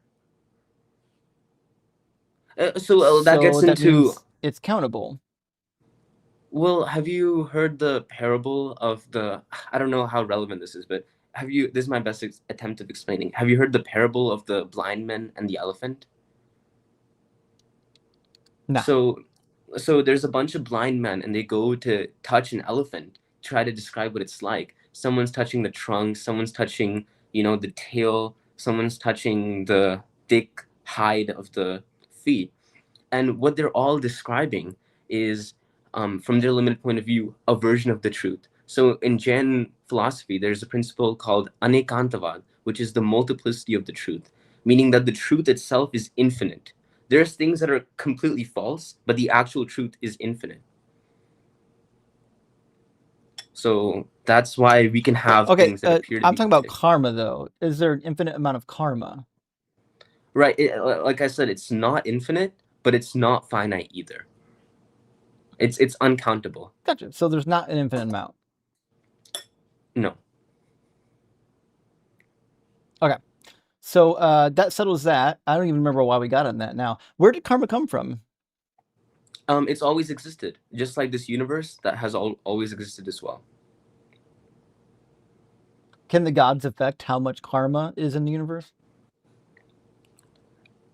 Yes, but because you're in charge of your own karma, the only way they can affect that is by giving you the right prescriptions on how to avoid accumulating karma. But Well, let's say interesting. we How believe come in they've never appeared to anybody? Raise your hand in the audience if any of these invisible, non-existent gods have given you the information on how to keep your karma low. Let's see if there's any Well, they're hands all coming dead. in. They all died 2,000, 3,000 years ago because we believe Oh, in the time what? cycle, right? The Kali Yuga. So time is circular. And so they died in the 4th era. We're in the 5th era now, and in the 6th era there'll be like another thing I believe my religion is true is because it accurately predicted the Big Bang 3,000 years ago before it actually was scientifically thought out, right? I can tell you what my religion said about it I with don't think it did. Sure, you could search it up, but I Jan don't think you philosophy. understand the Big Bang if you think your religion predicted it. Right, Big Bang is the universe was compressed into a tiny ball, and from that tiny ball, all the matter and energy we see around us exploded into being. My religion describes that in very similar Was it terms. always in a tiny ball? No. So the universe goes through rebirth and death, right? So my universe believes that the universe Gotcha. has So always existed, you but the believe in what I observable believe. universe. Sorry, come again. You believe what I believe. You're just an atheist. No, because I assert that karma exists. I assert that objective morality exists, right? And that allows me to solve logical contradictions in the atheist worldview, right? Because if you don't hold my worldview, you're immedately caught up in a bunch of So contradictions. you assume. No, I'm not caught up in a single contradiction. So you're assuming a solution. First of all, I think you're assuming a solution to a problem that doesn't exist. That's the first problem.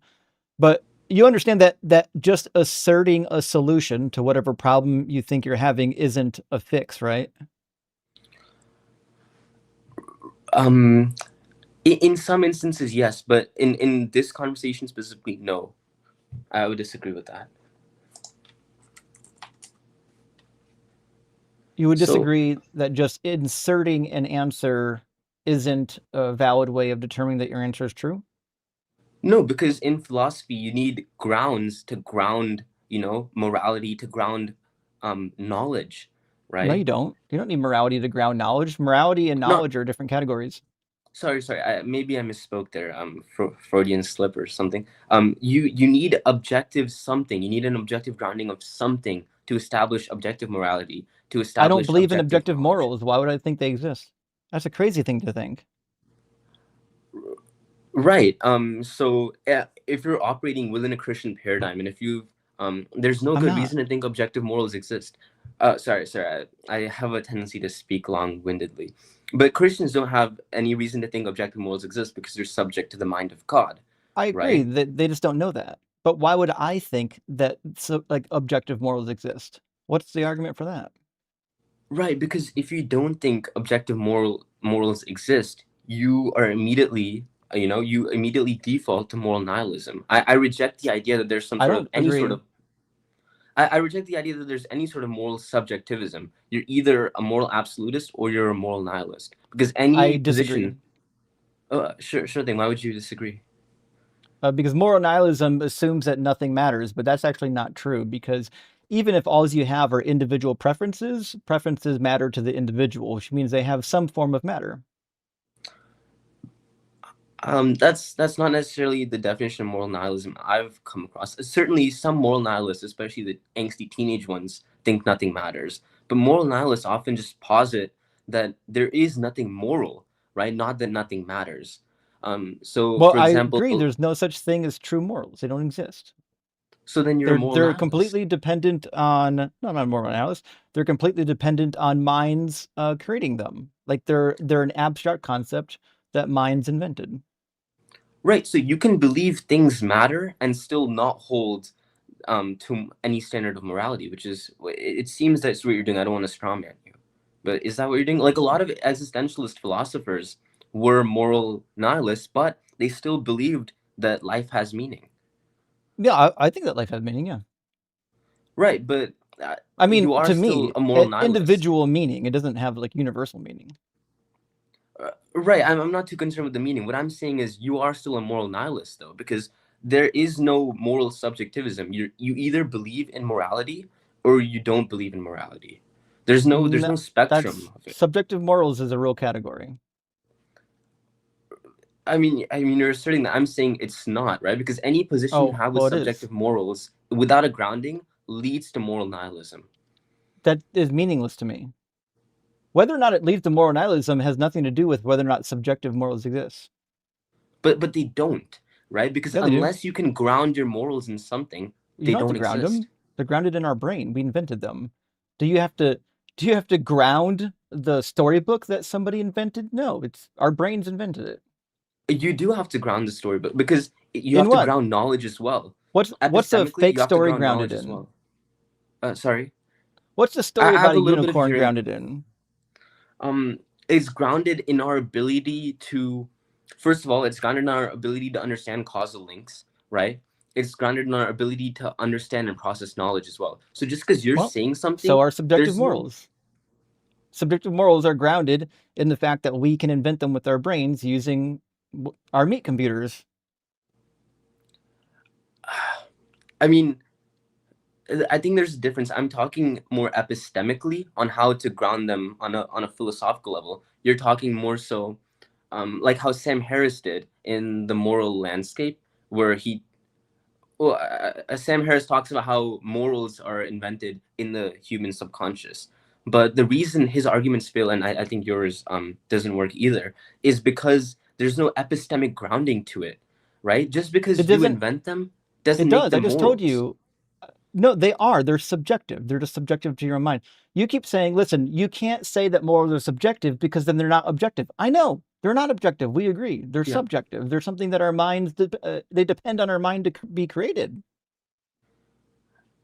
Yeah, and I'm saying that doesn't exist, right? Unless you can ground morals What do in you mean it something, doesn't exist? they're not morals at all. They're just It's wrong. preferences. It's wrong to spank a baby. Did I just invent that? Did I just say It's that a with my preference. brain? It's not a moral. It is That's a moral. preference you hold. That's what morals are. Morals are preferences for behavior. I guess we're definitionally disagreeing then, right? But morals for me are the definition of subjective morals are rules of right and wrong that come from people's groups or cultures. They are not fixed facts of the universe. Instead, they change based on a person's feelings, social customs, and human choices. Yes, it's a form of morality that just isn't objective. That's it. So those are preferences, but they're not claims about what's right or wrong. They are. Right? They're claims about what you think are right or wrong. There is no such thing as objective morals. The simplest way I would put it is you can't do addition or multiplication without even knowing numbers. Therefore, you can't have moral claims.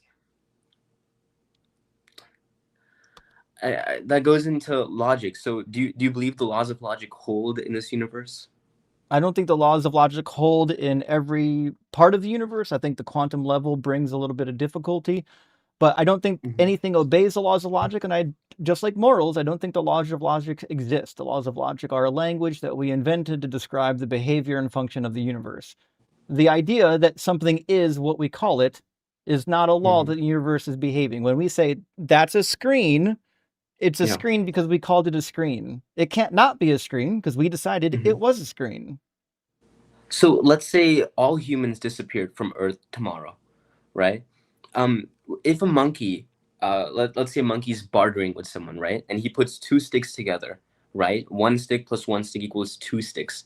Why is it that 1 plus 1 still equals 2? It doesn't. Even though all humans are gone. Why it is doesn't. that? Why would 1 plus 1 is an evaluation. When no one's there to evaluate it, it doesn't have any value. I think I would disagree with that. I think 1 + 1 = 2 is a logical claim about It's not a how. logical claim. I mean, it's a logical claim by human brains, but if there has never been any human around, 1 + 1 is a meaningless statement. You need But the somebody, you need a words, mind to determine what the word one means. yes, So the if there were word if there, itself. so if there were it- never if there's never any human being, the concept of one, the concept of two would have never been invented. So the idea wouldn't exist. Mhm. Ideas come from brains. I think that's a word concept fallacy, but I might be wrong. But I do think that's a word concept fallacy because I'm not talking about the numbers, right? I can say in Hindi, 1 + 1 का 2 होता है, or I can say 1 + 1 = 2, Mhm. right? It's not about the language I'm speaking or the way I'm perceiving it. It's that when you put one thing with another thing, it necessarily, like multiplication, addition, all these laws of mathematics that we've discovered already existed. We just discovered them and ascribed meaning and names and words to them. And you take away the meaning, the names, and the words, those Oh, I laws of logic disagree. will still hold. No, the laws of logic wouldn't exist. Nothing is obeying the laws of logic. The laws of logic are something we came up with to describe the already existing thing. Okay. I guess if you're okay with it, do you think we could move on to the conversation I brought up earlier about the Big Bang and how my religion proved the Big You're Bang? you're welcome to, but you understand that what you're trying to do is the reification fallacy, and you should know that one. No, I don't. Please educate me. It's when you take an abstract and try to convert it to a noun. You take an abstract idea, and then you try to make it into a thing. It's also known as concretism. Concretism. Right, and how is that a fallacy? Because we have to describe abstract ideas, right? Because abstract ideas, like science is an abstract idea, but it's a process. But the minute you say that science is a thing, like you're saying, I got a bag of science, well, now you're committing the reification fallacy. Science isn't a thing. Just like the laws of logic. The laws of logic are descriptive. They're not a thing. They don't exist. You have to understand that they're abstract concepts. They aren't things that actually exist. But I just to go back to earlier. So if no one with a conscious was able to perceive the laws of logic existing, you would say that there is no logic, that there is. They didn't Like perceive you the think laws our of entire logic. They system of invented mathematics them. is created? They didn't perceive them. They invented them. So like Euclidean geometry, for example, right? There's rules in Euclidean geometry. We just discovered these rules exist, right? Like a triangle has 180 degrees. We ascribe the name, the degrees, the terminology. The rules to them. don't exist. We invented them. But these occur the rules in nature. are just describing what we would consider constants, something that is always the case. That's it. Yes, and so like even in nature, a triangle, a perfect triangle, if you found one in nature, would have 180 degrees, and we're ascribing the name of triangle, we're ascribing degrees and all of that, but that still exists. The idea, the object, the concept. you mean? No, the idea doesn't exist. The object exists. So if I don't want to get your worldview wrong, but you think all of our ideas and thoughts are all materialistic in nature? Yeah, 100%. They're in our brain. So like if I have a dream, that's still materialistic? Yeah, it's a brain state. And we know that because, hi, I'm Venus. Hi, Jane. Hey, Venus, good I to was see you, listening friend. to the. Hi, good to see you too. So when it comes to something like dreams, we can tie them to the brain and to experience by virtue of the fact that we can analyze the dreams of people who are blind from birth or deaf from birth or both. Oh, I don't know about both. I don't think I've seen that one. But essentially, when they have dreams, their dreams do not include pictures. If we're getting if dreams are more than just information stored in the brain from experience-based data that our brains are sort of pruning through, then we would have people seeing things that they've or experiencing things in their dreams that they've never experienced or seen before. So if you don't have eyes and you don't dream pictures, that means dreams comes from the experiences that we have, which are ultimately rooted in the brain. That's actually an excellent point, Miss Venus. Um, I will need to consider that later on. I will say though is that if you hold that materialistic worldview, right? There you have no counter to hard solipsism. There's Neither do nothing you. that could prevent me from saying, "Hey, the universe started last Thursday," or there's nothing preventing me from saying, like I've never existed in the past. You You don't have a can't. counter for it either. I do because I'm asserting that there's universal constants like objective I don't care if morality. you assert. How do you know? But solipsism isn't about asserting a solution. It's about knowing whether or not the solution exists. How do I'm you not an know you're not a evidentialist. brain? How do you know you're not a brain in a vat? Well, because you don't know it because you can't prove it, right? In Everything your could worldview, be you don't in a know it. dream state in any worldview. So you have no guarantee that the things that are happening in your head are actually happening in your head and that there's anything outside of your head. You could Yeah. very well just be sleeping in a vat and you would have no way to prove otherwise. You can assert that you're not, but anyone can do that. Yeah, in most worldviews you wouldn't, but I reject evidentialism. I'm not an evidentialist, Well, then right? I reject your religion. If that's all it takes is just say I reject it, then great, cool, we're done. Well, what I'm saying is, in my paradigm, I believe in sorry, I'm having a hard time with words. Coherentism, right? I believe that you can't ground anything. Have you heard of Agrippa's trilemma? That No. No. So essentially, every single claim either goes into an infinite regress, can't be answered, or wait, I'm sorry, I don't want. Please, yeah, please forgive me for. I don't want to mislead you on this, right? You cannot prove any truth or justify any belief because it leads into one of three things: circular reasoning, infinite regress, or dogmatism, So right? that would So apply to you then. it doesn't apply to me because Well, then the claim is I wrong. assert dogmas. I'm asserting dogmas, right? So every single But how position do you know the falls dogma is into true? I mean, because I can it's the assert a most dogma. coherent worldview, I will right? invent a dogma, and my dogma is that I have grounding, and my dogma is ground in my dog. That was easy. Sure. So let's say you do that, right? Then it's a discussion of which one of our worldviews is more coherent. My worldview is more coherent because it's an ancient tradition with people who've practiced, So being versus you're old just. makes it more coherent? I'd say in the absence of all other things being equal, something coming from a long-standing tradition versus you just subscribing something to your dog makes one worldview more coherent. In with everything else being equal, Why? that makes it more coherent. Why does some things antiquity have to do with it being more true? It's not more true. It's more coherent. Is what Why? I'm saying. What's more coherent about it? Because you can't just take one part of our tradition and you can't just cherry pick like I like that, I like that, I like that, versus not subscribing to the whole tradition. These ideas I didn't came in a take any whole of your package. tradition. I'm saying that my worldview is grounded in my dog. What about it? So how does your dog ground objective morality? Because Well, because I karma said grounds so. objective Well, morality. no, there is no objective morality. Okay, how does your dog ground causality? My dog doesn't ground causality. My dog created causality and then it existed forever. So how is causality being sustained then? It doesn't need sustaining. Causality does need sustaining. Why? Because unless you have something sustaining causality, there's no way to empirically prove that one action always leads to another action. Why does that need You to be need sustained? It needs to be consistently grounded, because unless you have a Why? consistent You because keep asserting that it must. I'm asking why. Why must it have a sustainer? Once it's set into place, why can't it just be in place? why can't it just be because you can't it very well could be I would agree, it very well could be that once it's set in place, it's always in place. But if you hold to that position, you can't prove it. You can't prove it at all. Well, There's neither no can you. empirical. There's no proof Right. for your worldview either.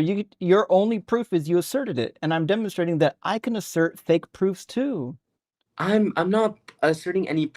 I am The asserting. difference is I dogmas, know right? my proof is fake. I know my claim is fake. You think yours is real, but it's just I'm not asserting any dogmas. So I misspoke. I'm so sorry. Proofs, right? I don't believe in proofs. I don't believe in evidentialism. right? I think we're all led to Agrippa's trilemma one way or the other. That's why I think the way we solve this conundrum of whose worldview is right is you look at who has the more coherent worldview. And my worldview is more coherent because it comes How? from a long-standing tradition, versus It's yours not comes from your it's not dog. more coherent. I Something mean, we've coming from had a long-standing tradition has nothing to do with its coherence. all other things being equal, this worldview where everything ties in together perfectly is more coherent than something Why? coming from a dog. What's more coherent about it? Because okay, sorry, I should have addressed this. Because you don't believe that your dog existed before he was a dog, No, he right? always did. He just manifested in my life So what reason would he have to manifest as a dog in your life? because he likes being a dog, and I take really good care of my dogs. Right. So you're Seem saying pretty that obvious. you're the best dog owner in the world. Maybe not the best. I'm pretty damn good though. Okay, well, I'm sure you are. I've seen how you play with your cats. It's really adorable. But what I'm saying is, if you don't think you're the best dog owner in the world, what reason would he have to manifest into your life? Because Right? he Like wants if to. you don't Like, hold my imagine worldview, he already manifested it into the ownership of the best dog ever, or best dog owner. Okay, so why wouldn't well, he just stay there? why would he? Maybe he wants Because he could diversity. have a much better time with that person. Why Than... would you think that? He already spent time with that person. Right? This is hard solipsism, right? No, it's It's not. like This is not not even hard closer. solipsism, but They're not it's a even version of related to it. solipsism.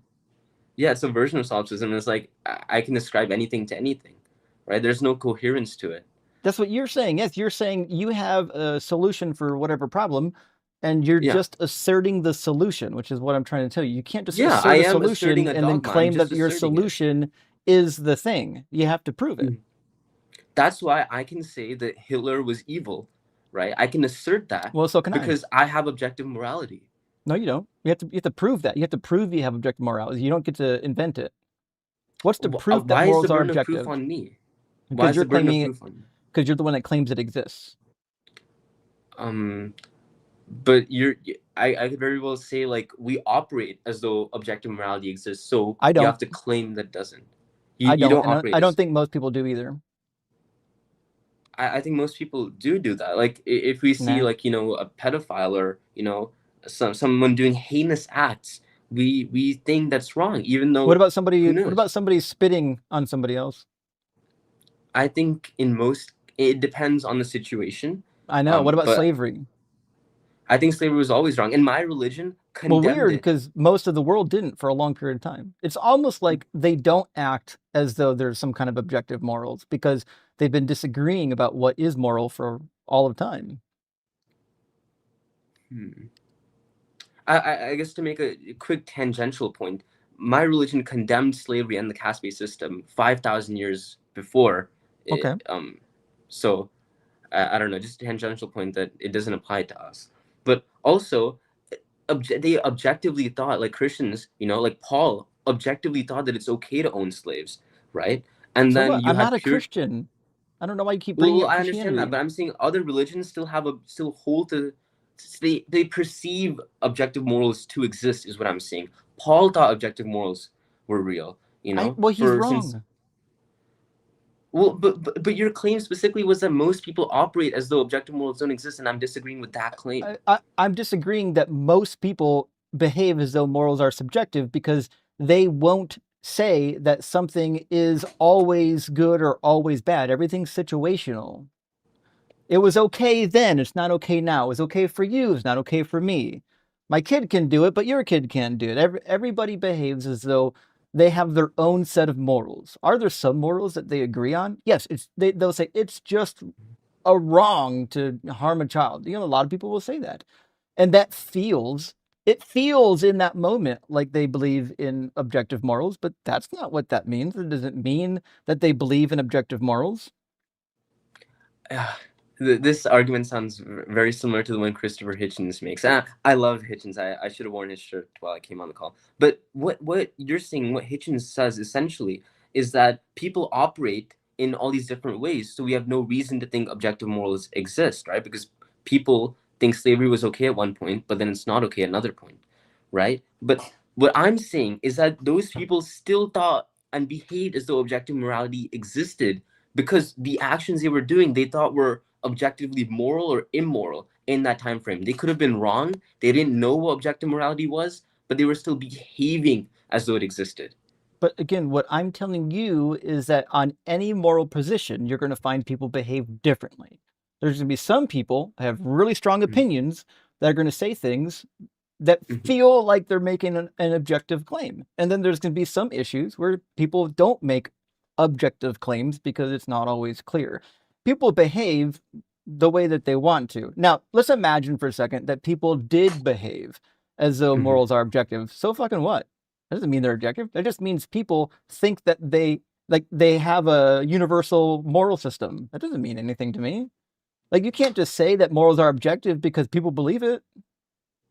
Right, I'm not saying that. I'm saying what I meant, what the conversation was leading to was that if people behave as though objective morals exist, the burden of proof lies on you to prove No, that objective no, morals it don't doesn't. exist.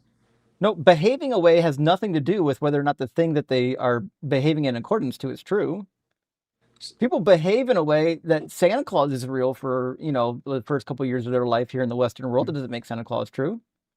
So how can you say, for example, that the Holocaust was wrong or evil? Or maybe let's take something more mundane. How can I don't know, you give your own example. How can you say that thing is wrong? But pretty easy. It's wrong. I just did it. See how easy that was? But that's circular reasoning. It's That's not Agrippa's circular. trilemma. That's It's a, circular reasoning. It's no, wrong it's because not. it's It's wrong. my subjective opinion. I'm not saying it's objectively wrong. When I say something's wrong, I'm saying, in my opinion, it is wrong. I think it causes harm. Wrongness, in my worldview, isn't a universal claim. Wrongness, in my worldview, because Yeah. my moral framework is one of mostly do the least amount of harm, I can Yeah. say, according to my framework, this is wrong. Just like once you know the rules to chess, you can say, that's a wrong move. I would also say then, if that's your worldview, you're still caught up in a contradiction. In What's the that, if your contradiction? worldview is generally do the least amount of harm, you could very easily do that by becoming vegetarian, as my people are, or vegan, which I am, right? Well, And I so am a if you don't, vegetarian. oh, you are a vegetarian? Yeah. Oh, that's Except I do cool. eat fish, so fuck fish. They're like flappy trees.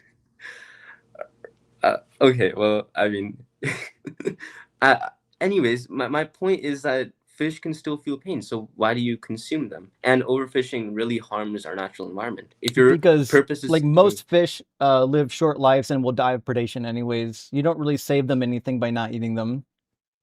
I agree with that, but overfishing greatly damages environments. So why contribute to that? I'm not sure overfishing is the problem as much as creating proper regulations. Sure. What about milk? Do you consume milk?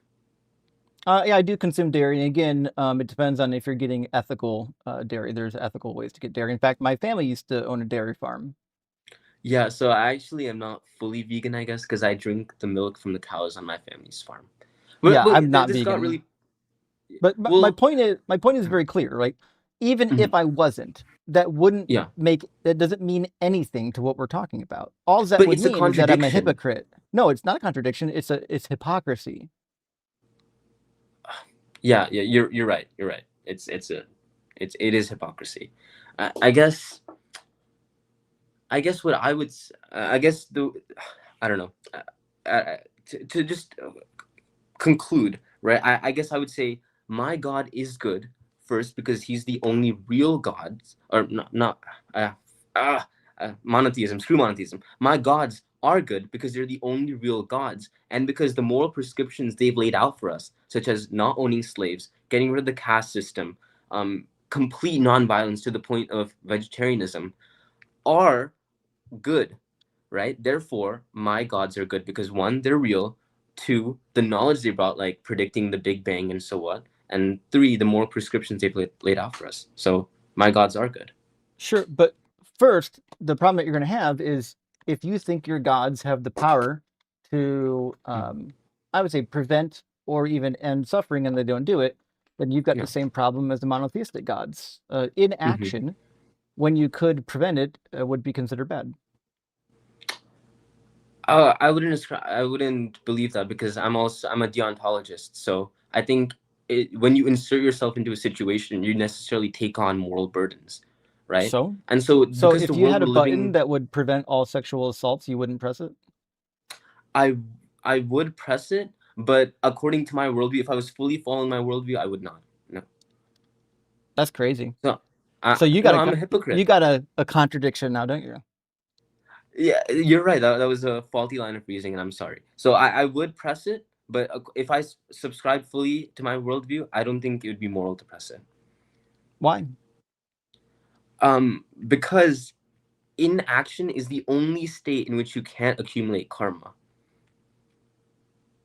So I do you think it's wrong if you let's imagine tomorrow you go out on mm-hmm, the street and you see an old lady getting mugged mm-hmm, in the street, would it be wrong?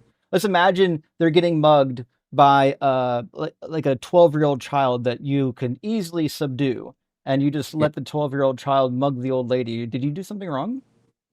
No, you did something good, and that therein lies the problem. So if you give me just a minute, I'll explain this, If you right? stop the mugging, you're doing something good. You wouldn't do it.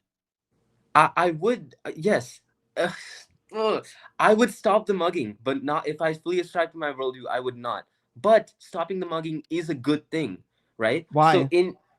because it leads to good karma, which is called punya. Who gets the good karma? Do you get it? I get the good karma for helping the woman, yes. Oh, so you get good karma for helping the woman. Does she get good karma? I guess it depends on what she did afterwards. She might So get if good karma. if She might get both no of karma. you get good karma, Yeah. if you get good karma for helping, that means Mm-hmm. your motive, right? You should be Mm. driven to help people because it brings good karma. But No. the gods would be under the same requirement. If it's good to help people, then that means Yeah. they should also help people. Yeah, the purpose that's what you're not understanding is that the purpose of the Jan life is not to accumulate good karma or bad karma. It's to not accumulate any karma. So if I accumulate bad karma, I'll be born as an insect or I'll go to hell to burn in hell for a little while. If I accumulate good karma, I'll go to heaven, right? But the You don't goal want to go is to not to heaven. no, the goal is not to go to So heaven. Well, heaven's I do want to bad. go to heaven. No, it's you're So creating a good dichotomy. karma sends you to a bad place? No, good karma sends you to heaven. Heaven is not a bad Is place, heaven but good? heaven is not the place you want to end up. Heaven is just another, heaven is temporary, right? So you Is want to it good escape though? this. It is very good. It's very What's pleasurable. good about it? You have all your desires fulfilled. You get superpowers and a bunch of other stuff. So having your desires fulfilled is good. No. Oh, it depends, I guess. It depends. Is it good here?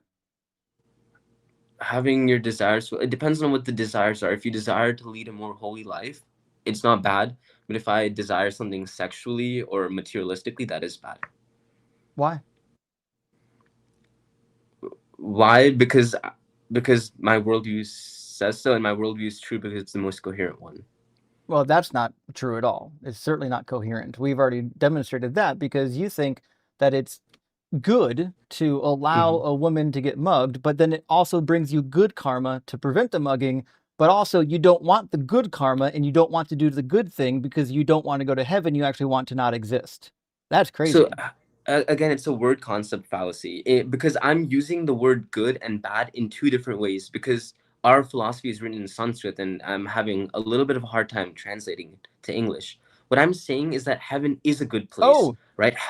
I've got Oh, something for you. Shoot me a message, an email after this. I actually literally am just finishing up a website with all of these texts that I'm translating. Although when I say I'm translating, I'm using science to translate them. I only know Greek and Hebrew, but I should have a translation for that. translation for what? I have your holy texts in a database, and I'm working right now on getting proper translations for some of the untranslated texts. Wow, the agams, you mean? I've got everything. I've got every holy book in existence at this point. I just have to start going through and translating them properly.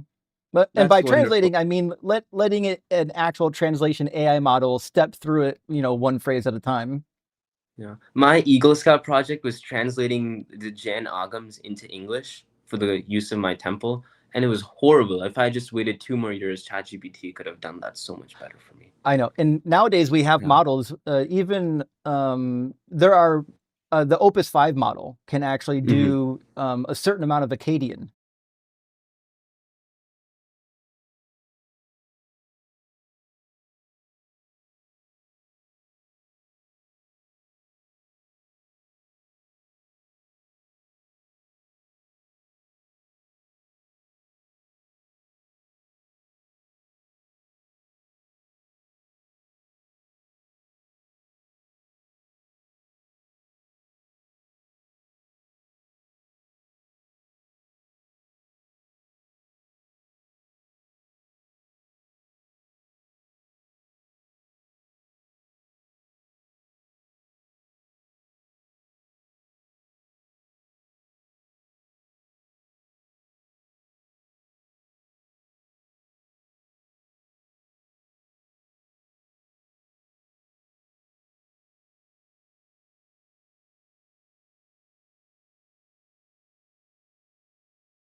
Okay, I think we should be back. I assume here in a couple of seconds, everyone will be able to hear me. Venus, you can hear me, right?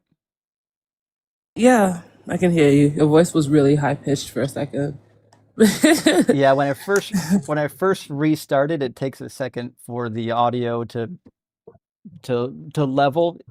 It, anyways, it's neither here nor there. Audience, you should be able to hear me now, right? We're good over here on YouTube.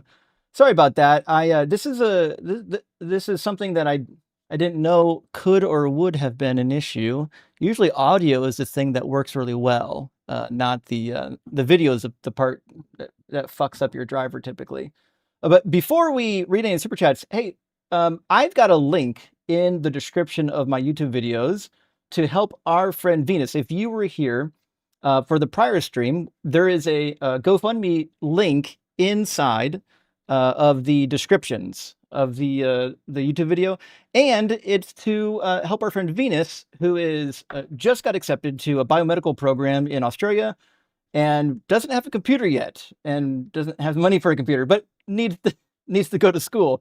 And those of us who went to college in this particular manner, who lived on somebody's couch and ate ramen noodles for all 4 years, understands the struggle. So if you have anything to give, go to the description in the comments, find the link to the GoFundMe.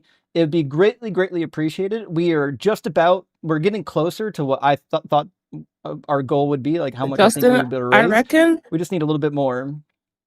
when's the next time you're going live? Today's Wednesday, right? It'd be Friday. I reckon for the Friday stream, I'll be like, can I join then? And we'll do the last one? Yeah, that's fine.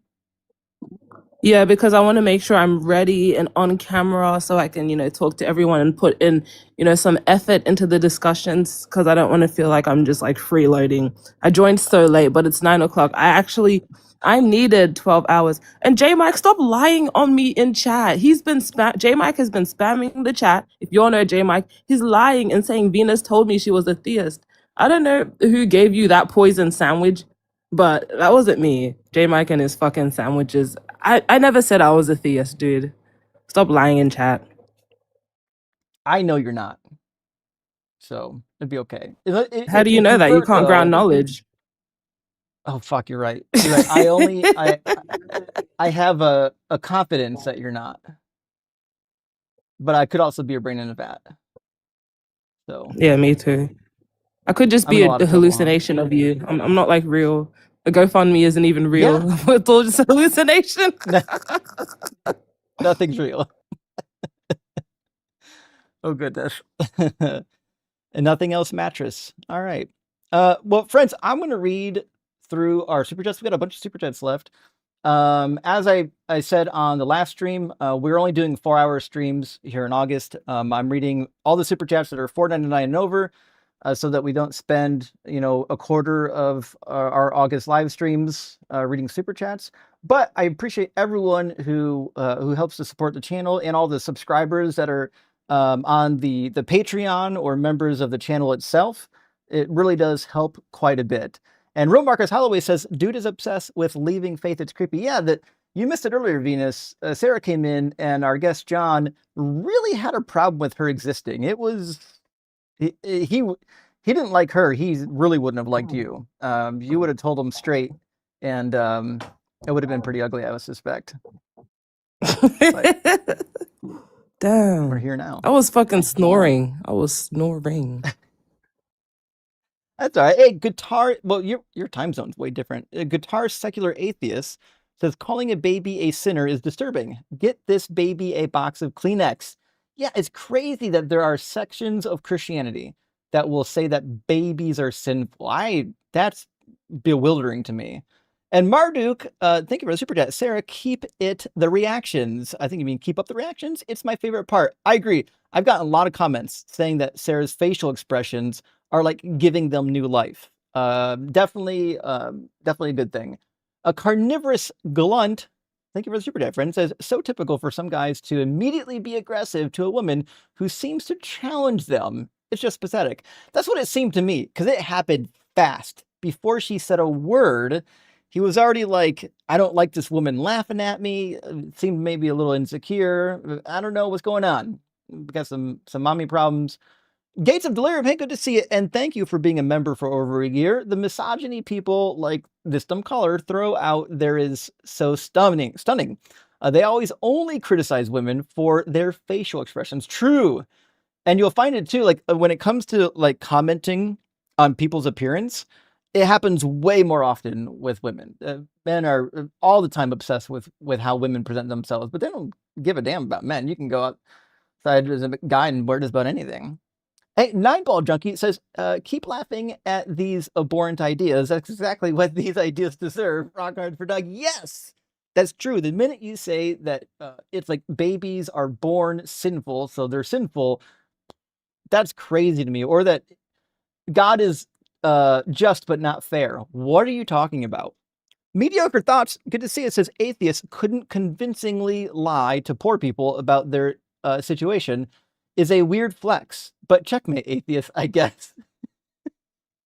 Yeah, the assumptions that they make about what atheists can and cannot do or what their life is like is weird to me. It's like they've never met one. Even when I was a Christian, I wouldn't have said that kind of nonsense. Cram says Enlightenment Christians stopped you from the Inquisition, burning witches, making slaves, subjugating women and children. Yes. Enlightenment Christians well, Enlightenment Christians were the ones that started to abandon the Bible. They were the ones that started to bring in humanism and critique. In fact, one of the earliest Reformation, I don't know, people, I guess you would call them, one of my, Desiderius Erasmus, one of my favorite humanists, was the one who set about trying to make a critical edition of the Greek New Testament. And he was greatly criticized for it. But that's what humanism got us. Deep study into what was actually true without assuming that the churches got the truth. Dave, thank you for the super chat, friend, says, Dear Americans, our condolences for people like John. It's true. And his sorts being the USA's future. You're doomed. Yeah, we're doomed. It's if there was only a couple people like John, right? If there was a small like segment of the population, it wouldn't be so bad. But you have to understand there's so many of them. There's so many people in our particular population who believe this nonsense that like it's inescapable. You can't get rid of them. You're surrounded by them. They vote. It's wild. But we're going to deconvert them one at a time. That's the goal. A guitar secular atheist again says, I just looked it up. Alex O'Connor never said any prophecies in the Bible came true. Caller is a liar. See, that's what I thought. I don't think it was a talking point to me that was worthwhile fact checking because I wanted to get into other stuff. But I was like, that seems weird that Alex thinks that they were fulfilled. Now, I could just didn't want like Alex because he's so like humble saying, I don't know, some of these prophecies are hard to explain. I could see him saying that, but I can't see him saying that the Bible prophecies literally came true. 612 says literally chaos theory and fractals in nature predict patterns and order. Well, you know what? You're probably right, 612 Zeus. I don't know what either of those things are. Chaos theory, I've heard. I think I heard Matt D mention it, but I actually don't know what it is. I'll just have to take your word for it. Guitar secular atheist coming in again. Says caller claims to know how the universe works, yet still hasn't even read his own book. Now that's fair. If you believe in a religion that has all the answers and you believe those answers are in your book, but you didn't read the book, I got some concerns. Like that, it just seems silly to me. And Game Guy, good to see you again, says, I can't see Sarah's face, and it better not be because this baby Philbro was crying about her facial expressions. We love the faces you both make. Thank you, Game Guy. And yes, it was the facial expressions, and they were top notch. Some of the best, even. When she does like this, like it's, something's going down. You can have the conversation on mute and just follow Sarah's facial expressions. That's how good they are. PDX Geek says outside of time is dumb. Agreed. Dude should just say in a meta time outside of our time. See, this is my claim, PDX, every time. Rather than saying God is outside of time, just say that he is in a different time that has always existed just like him. Easy. Done. Or you could say some bullshit like time is contingent on God, so it always existed because he existed. There's solutions for this. They're bullshit, but there are solutions. Saying he's outside of time is not one. Guitar Secular coming in again. Fuck, guy. Thank you for all the super chats. Says, caller, your God invented the earth before the sun. Yeah. Yeah, that's a crazy one. And rivers that are dependent on rain before rain. So, like, Genesis 2, like, I think 2 of the 4 rivers are mountain rivers. Like, they are formed from mountain runoff. Like, but you need rain for that. Do you really believe that that is how it happens? How about the plants before the sun? Yeah, I mean, to be fair, it depends on your belief. A plant could survive 24 hours without sunlight. It's stupid, to be fair, for God to make plants before the sun. That's stupid, but it is at least possible. I'll give him that one. Master Machetier, good to see you. Hope you're doing well. There is an infinite subdivisions of space between any two hands, yet I can clap. True, because this is not an infinite amount of distance, but you can subdivide any distance an infinite amount of times. Although I don't know if that's exactly true. You can maybe infinitely divide space, but I don't think you can infinitely divide time. But if space time is connected, then you can. I don't know. I gotta look into that one. But God Eating Penguin, thank you for the super chat and for being a member over a year. That was an incredibly metal way to respond to seeing Jesus. Hell yeah, Justin. That's what I'm fucking. Listen, if Jesus fucking showed up to me, or I found Jesus after I die, and it turned out that he actually existed, and I'm like, oh, you didn't fucking save 3 million children a year of dying painfully of starvation. You thought that was dope, and then like they don't always get to heaven. Sometimes like babies go to hell, depending on your Christian worldview, or good people just dying in horrific ways, like in the Holocaust. Why? What's the point of this? Bugit says apologists are called charlatans. I don't think they rate that high. Maybe closer to Charlotte 6s or Charlotte 7s. Oh, this is okay. That's a good play on words. It's not a Charlotte 10, Charlotte 6 maybe. This is the first joke I've ever heard. This is the first pun I would say that I've ever heard on the word charlatan. And Bugit, buddy, I'm here for it. This was an amazing joke, top from bottom. And Guitar Secular Atheist coming in again. Thank you so much. Says, that's funny. My kids are Christians and I don't judge them for their beliefs. I hope eventually they'll wise up and actually study the Bible for what it is. You know what? Yes, we all agree with you. But also they'll think about it. It's hard when you're young, because you don't know a lot of like science, you don't know that much about reality, and the idea of a mythical man in the heavens it feels comforting. But eventually you grow up and you stop believing in Santa.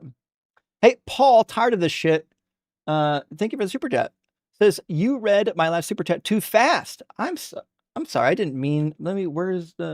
I can find it for you. I did not put it in separate lines. Need for soundboard.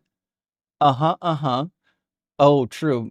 We do need that when they're busy saying pointless, fatuous things. Keep up Doug's work. I'm sorry, Paul. Let me see real quick where that was.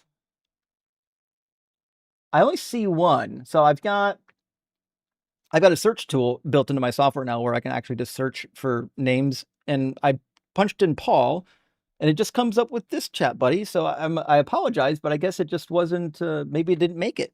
Maybe it didn't survive, Sometimes YouTube be like that. People don't think it do, but it be.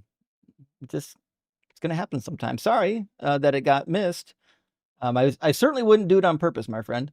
And also, 9-ball junkie coming again. Sometimes it's astounding how many bad ideas one person can be convinced of. John's unpleasant enough to wear everyone down, but never outrageous enough for people to write them off. True. That's such a good point. There are some people where their views are so ridiculous, but they're not ridiculous enough for someone to think that they're absolutely crazy or dangerous, right? We do run into people where the minute they're talking, you're like, oh shit, this person's dangerous. But the reality is John didn't really seem to be one of those persons. So it's, I wouldn't classify him in the same way, but nonetheless, the ideas are dangerous. Dr. Joe, my friend, great to see you. Hope you're doing well. Thank you for the super chat and for being a member for over a year. So that John can sleep tonight, please tell him that I have meaning and purpose every single day. It's wild that what people believe about atheists, that we're unhappy, we hate God, we don't have meaning, we just want to do sins. I mean, I enjoy doing my atheisms every now and then, but I mean, they're not sins. They're just being alive. Trude, thank you so much for the super chat. It says, just because Sarah rocks. Fucking A. That's what I'm talking about. Sarah does rock. And thank you for being here, friend. Also, Peace, Love, and Kick says, Sarah, you are amazing and we love you. Don't change. He's an arrogant douche. That does seem to be the case, to be fair. And I agree with Matt. Fragile masculinity, that seems to be what we were witnessing, was a little bit of fragile masculinity. Maybe a lot of it, actually. John is definitely mad that Sarah has the audacity to speak to him while having a ha-hoo, or hoo-ha. That might be accurate, actually. I think you're onto something. And Mr. Brief says, just so that it's highlighted, John, you're an incel baby, grow up. John's getting torched. Absolutely torched tonight. John, if you're watching this, buddy, sorry about I hope you learned something. God Eating Penguin says, imagine getting pissed off at Sarah. I know.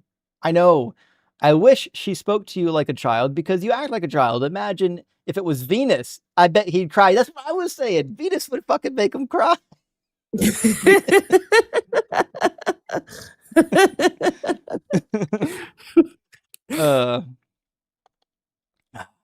One second.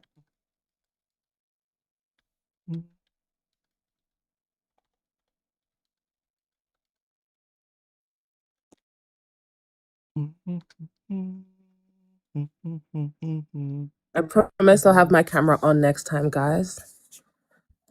I needed my 9 hours of sleep tonight. I literally was trying to do my lab report and I couldn't stay up. I literally just knocked out because I had been like skipping sleep more than I should have. Just feel like, because I keep trying to get my own time back, and I'm like, no, you don't have that anymore. Your time is on the You weekends. don't. Your time is on the weekends, Venus. Yeah. Guys, don't tell her what happens when she has kids. Well, just savor it. Savor your time. Carnivorous.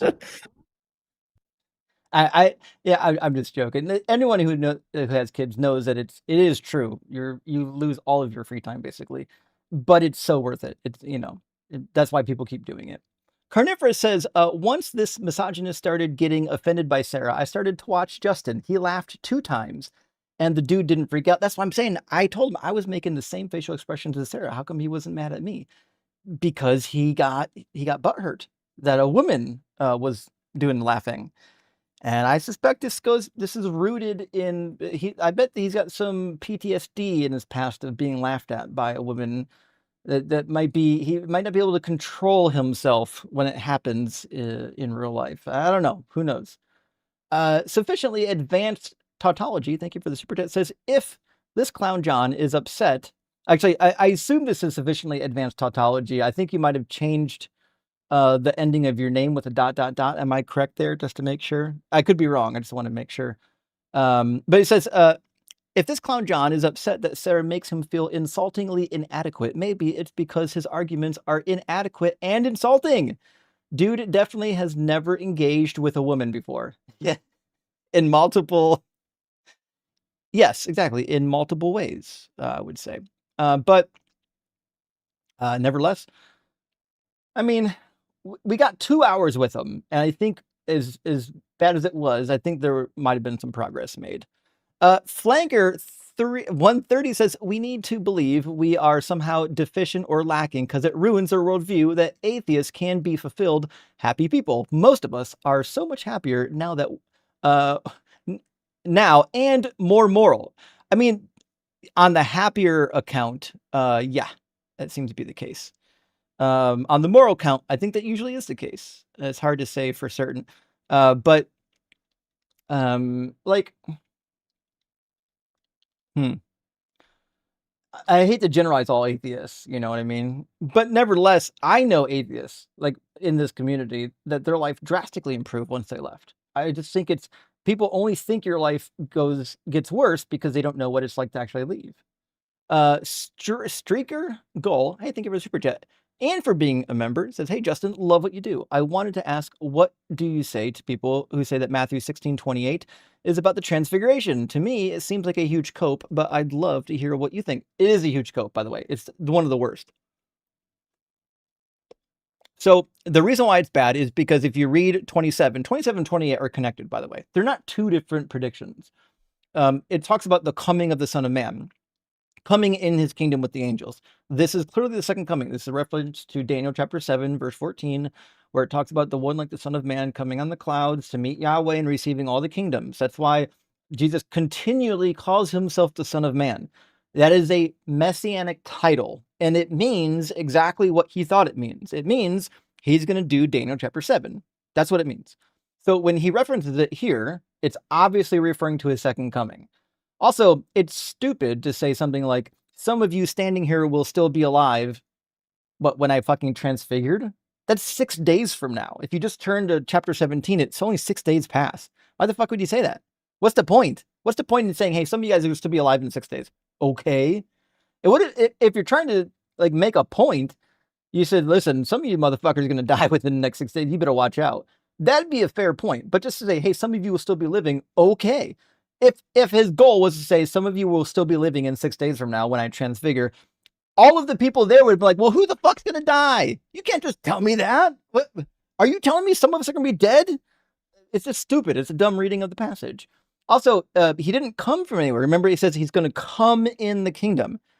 Going up a mountain is going. You can't come with the clouds while you're going up a mountain. They're two different things. This is where just understanding basic grammar would do a lot of good. So that's what I would say. Steven, hey, thank you for the $50 super chat. I super appreciate it. Let's get 50 W's for Steven. Time to help the channel. Great job. Well, fucking nice, Steven. It does help the channel a whole lot, and I super appreciate it. Huge W. And Dennis says W for previous super chat that critiqued the treatment of Sarah. Of all of them, yeah. If I could send this to you, I would. Sexist buddy shouldn't have been platformed. Well, there is... You guys have seen me kick off misogynists when they're being overtly misogynist. I do like to leave a little bit of gray area. I mean, obviously to me, I think he had some issues with women. Was he purposely trying to be a misogynist? I don't know. My belief is it was subconscious. So like, I don't know. But Like, I the feel like conversation was we've long. got to. We've You got kinda to have to talk show to it. them. Like, Yeah. we've got to show How are we people gonna what change this them? belief does, and sometimes how to engage with people like that. Not everyone, is around these people. So we also have to, I wouldn't say do our part, but tackle these beliefs, because misogynists are just going to stay misogynist if if no one pushes back. If no one tells them, hey, this is fucked up. It's not our job to change them, but it is our job to tell them that it's fucking wrong, Yeah. Yeah, for sure. And like if you think that what they believe is dangerous and you've got an audience that's watching, it's helpful to illustrate for your audience why these beliefs are dangerous, because you can see the result. You know what I mean? Now if someone come up here and they were just purposely being misogynistic, insulting somebody and just being an ass, yeah, I'm obviously going to remove them. And you don't need to keep them up. There's no conversation there. But as long as you're still having conversation moving towards the goal, I think you can tolerate some of the nonsense just so you can basically demonstrate the validity of your position. Atlas, my friend, thank you for the $10 super chat. Good to see you. Hope you're doing well. Hell yeah, I finally catch you live again. Well, I'm glad that you did. I left the USA for the first time and went to Sweden. Fucking A, I hope you had fun. I would love to visit. Got home and left for NanoCon. I unfortunately could not go to NanoCon. I think next year I'm going to try, though. Now I'm recovering from all the travel and stoked to be watching. Well, fuck. Jet lag's is a bitch. I hope you can get recovered. And hey, pop into the Discord. Say hi to everybody. I'm sure they'll be happy to hear from you. William, hey, thank you for the 1234, bud. It says, hot take. If you have no morality outside of whatever you think God tells you, you're morally bankrupt. True. Because there's actually not a good reason to like believe that what God is telling you is even good, right? If God tells you to do something, you don't know that that thing is good. You're assuming it's good. Um, and that's not a system of morality technically. That's a system of obedience, because what's the point in obeying? Oh, well, the point in obeying is so that I don't get harmed by the God for disobeying. Oh, so it's just fucking self-preservation. Got it. Oh, and sufficiently advanced tautology, welcome back, says, if Jan's God is not a agent and does nothing, then it performs no moral actions and therefore can't be good. That's what I was saying. The categories of good, bad don't apply to things that aren't agents. Guy defeated his own argument. That's what I tried to tell him. Rock hard for Doug, fracked sideways for pebbles, gripping it by the husk. Fucking A, sufficiently advanced. That's what I'm talking about. Hey, thanks for the super chat, friend. And from House 70 says, me Tarzan, you Jane. Sorry, I couldn't help it. Here's a tithe for forgiveness. House, listen, we all make bad jokes. Now, the difference is I like bad jokes, so you don't have to worry about it here. In fact, I even give you a rim shot for your bad jokes. So W for being in the right place at the right time. And John, my friend, thank you for the super chat. Justin, can you add karma believing Mormon to the bingo card? I feel like it's now required. I got to be honest, when he said he visits the LDS church because he's got a social network there, I nearly gagged. I did not in any way expect those words to leave his lips. It was a wild thing to hear. But you know what? We've heard it all now. Guitar Secular Atheist coming in again. Thank you so much, damn. And I thought, damn, and thought I took a lot of trips and mushrooms. Well, yes. Once you get to like some weird Eastern mysticism where the goal of not getting karma means that you eventually not exist, but somehow that's better than being in heaven, I don't know what to tell you. Sufficiently advanced coming in again. Thank you. Says Jainism sounds the least coherent form of raw, unfiltered bong rip theology that I've ever heard. And I say that as an ex-restorationist Christian. Fuck. Yeah, that's pretty bad, actually. Yeah. But to be fair, like, if you grow up with it, it might feel coherent to you because that's what you're familiar with. See what I'm saying? Atlas, thank you for the additional super chat, friend. Holy moly, I had to pause the live show and just got to where that kid called Sarah insufferable. I felt defensive for her and said out loud, fuck you, arrogant, insufferable baby.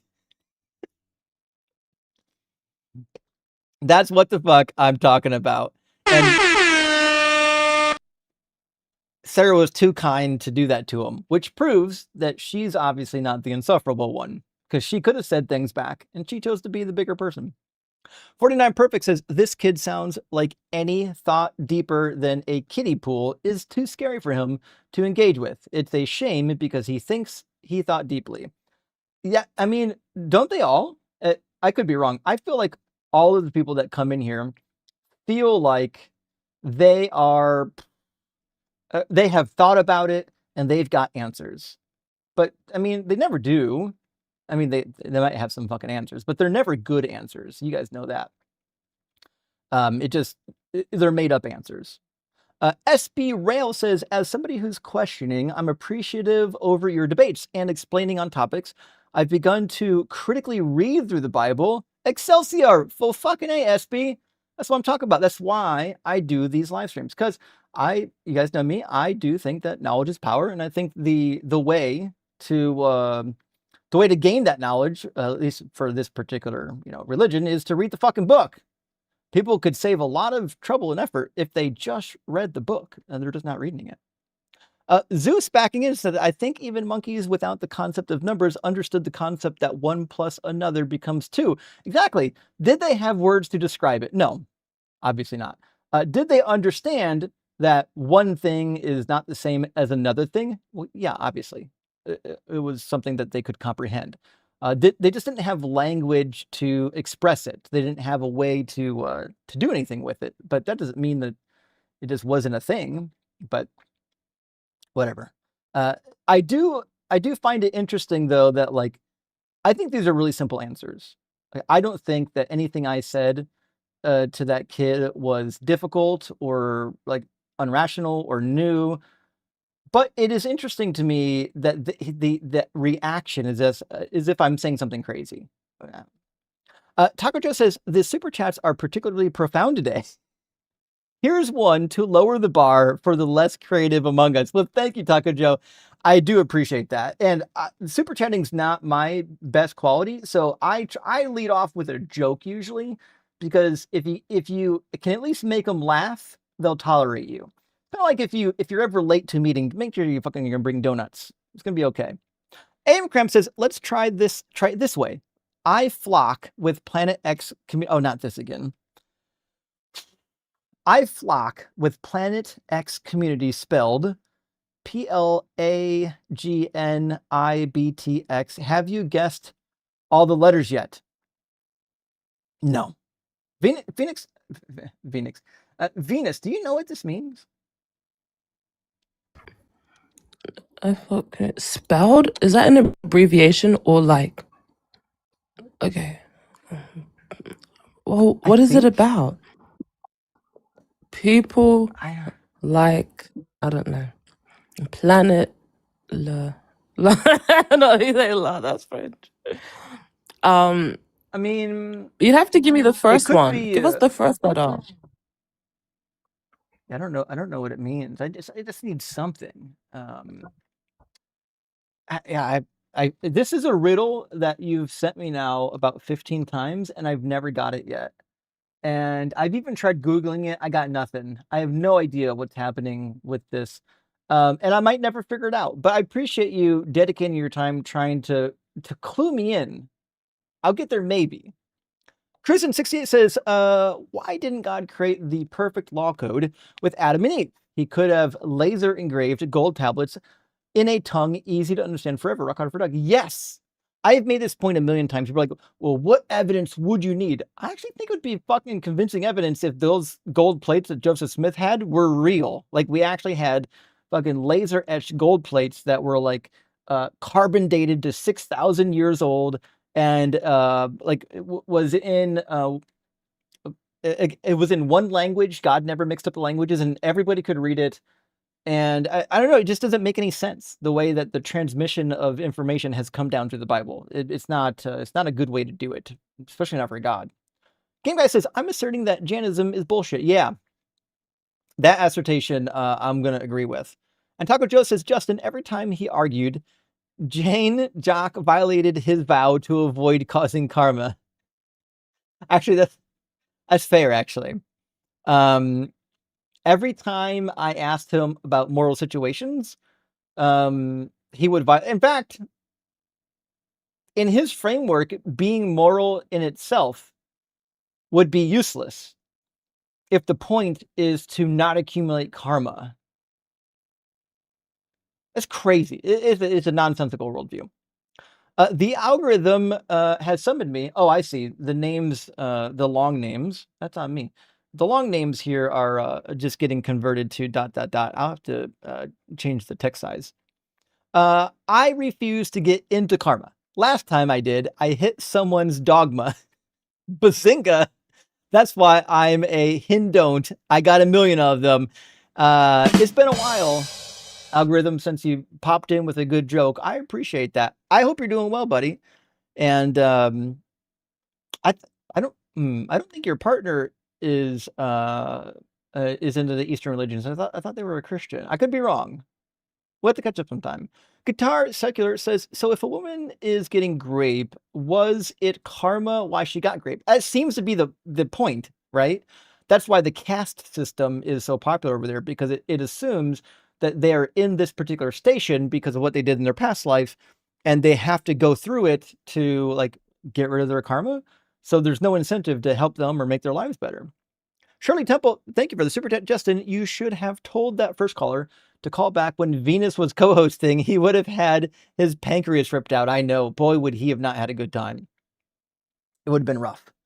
But I'd be here for it. I'd love to watch that. 612 Zeus again says, the Alaska Constitution requires its commercial fisheries to be managed for long-term sustainability. Oh, wait, that's true. This brings up a good point. A lot of fish nowadays are actually just bred. They're bred in fisheries. Interesting point. I hadn't considered that. It's not wild caught fish anymore. I wonder if I should only eat wild caught fish. All right, that's a good point. I'm gonna mull that one over. Taco Joe says, Jan Jock became a Jane to get out of mowing the. Okay. Taco Joe, that was good work. After your first super chat, I didn't see that one coming, but that was good. April, my friend, thank you for the $9.99 super thanks. I assume this is your first super chat and you didn't know how to fill in the text. My first 2 super chats look just like this. The super chat system is a little goofy. It takes a couple times to figure it out, but thank you for being here. And Aim Cram coming in again. Let's see what we can get. It says, let's try this a third time. I flock with Planet X community spelled. Have you guessed the letters yet? P-I-A-N-G. I don't know. Well, I might have read your super chats in the wrong order. Amcram, I'm so sorry. I just don't know what's happening here. And I think it's about the 8th time we've tried this. You might just have to throw me a bone here. Hey, Godless, good to see you, John. I hope you're doing well. Buddy says, hey, what do I need to do to get you to check my Bible study app, GE Bible Live? Oh, fuck. I actually did check it out. My apologies. I did not give you any feedback on it yet, but I actually went through it. There's a couple things that maybe could be tweaked, but it's a really good app, by the way. I think it was designed well. I do enjoy the interlinear nature of it, and I haven't looked through all the tools yet, though. I know you got some Bible study tools on it, so I'll have to wait and see what you got there. But I did see you had a section for messianic prophecies, and I was like, oh, I should wade through those. I just want to see what's going on. You know what I mean? But overall, I like it. Y'all, hold on. I'll put it on screen. So Godless made a pretty dope website. I don't have my screen sharing open. Let me share my screen. My apologies. I thought my screen sharing was on. That's right here. Very good. Very good. Very good. All right. So there we go. This is the gebible.app is the name of it. Let me get it on this one. Oh, there we go.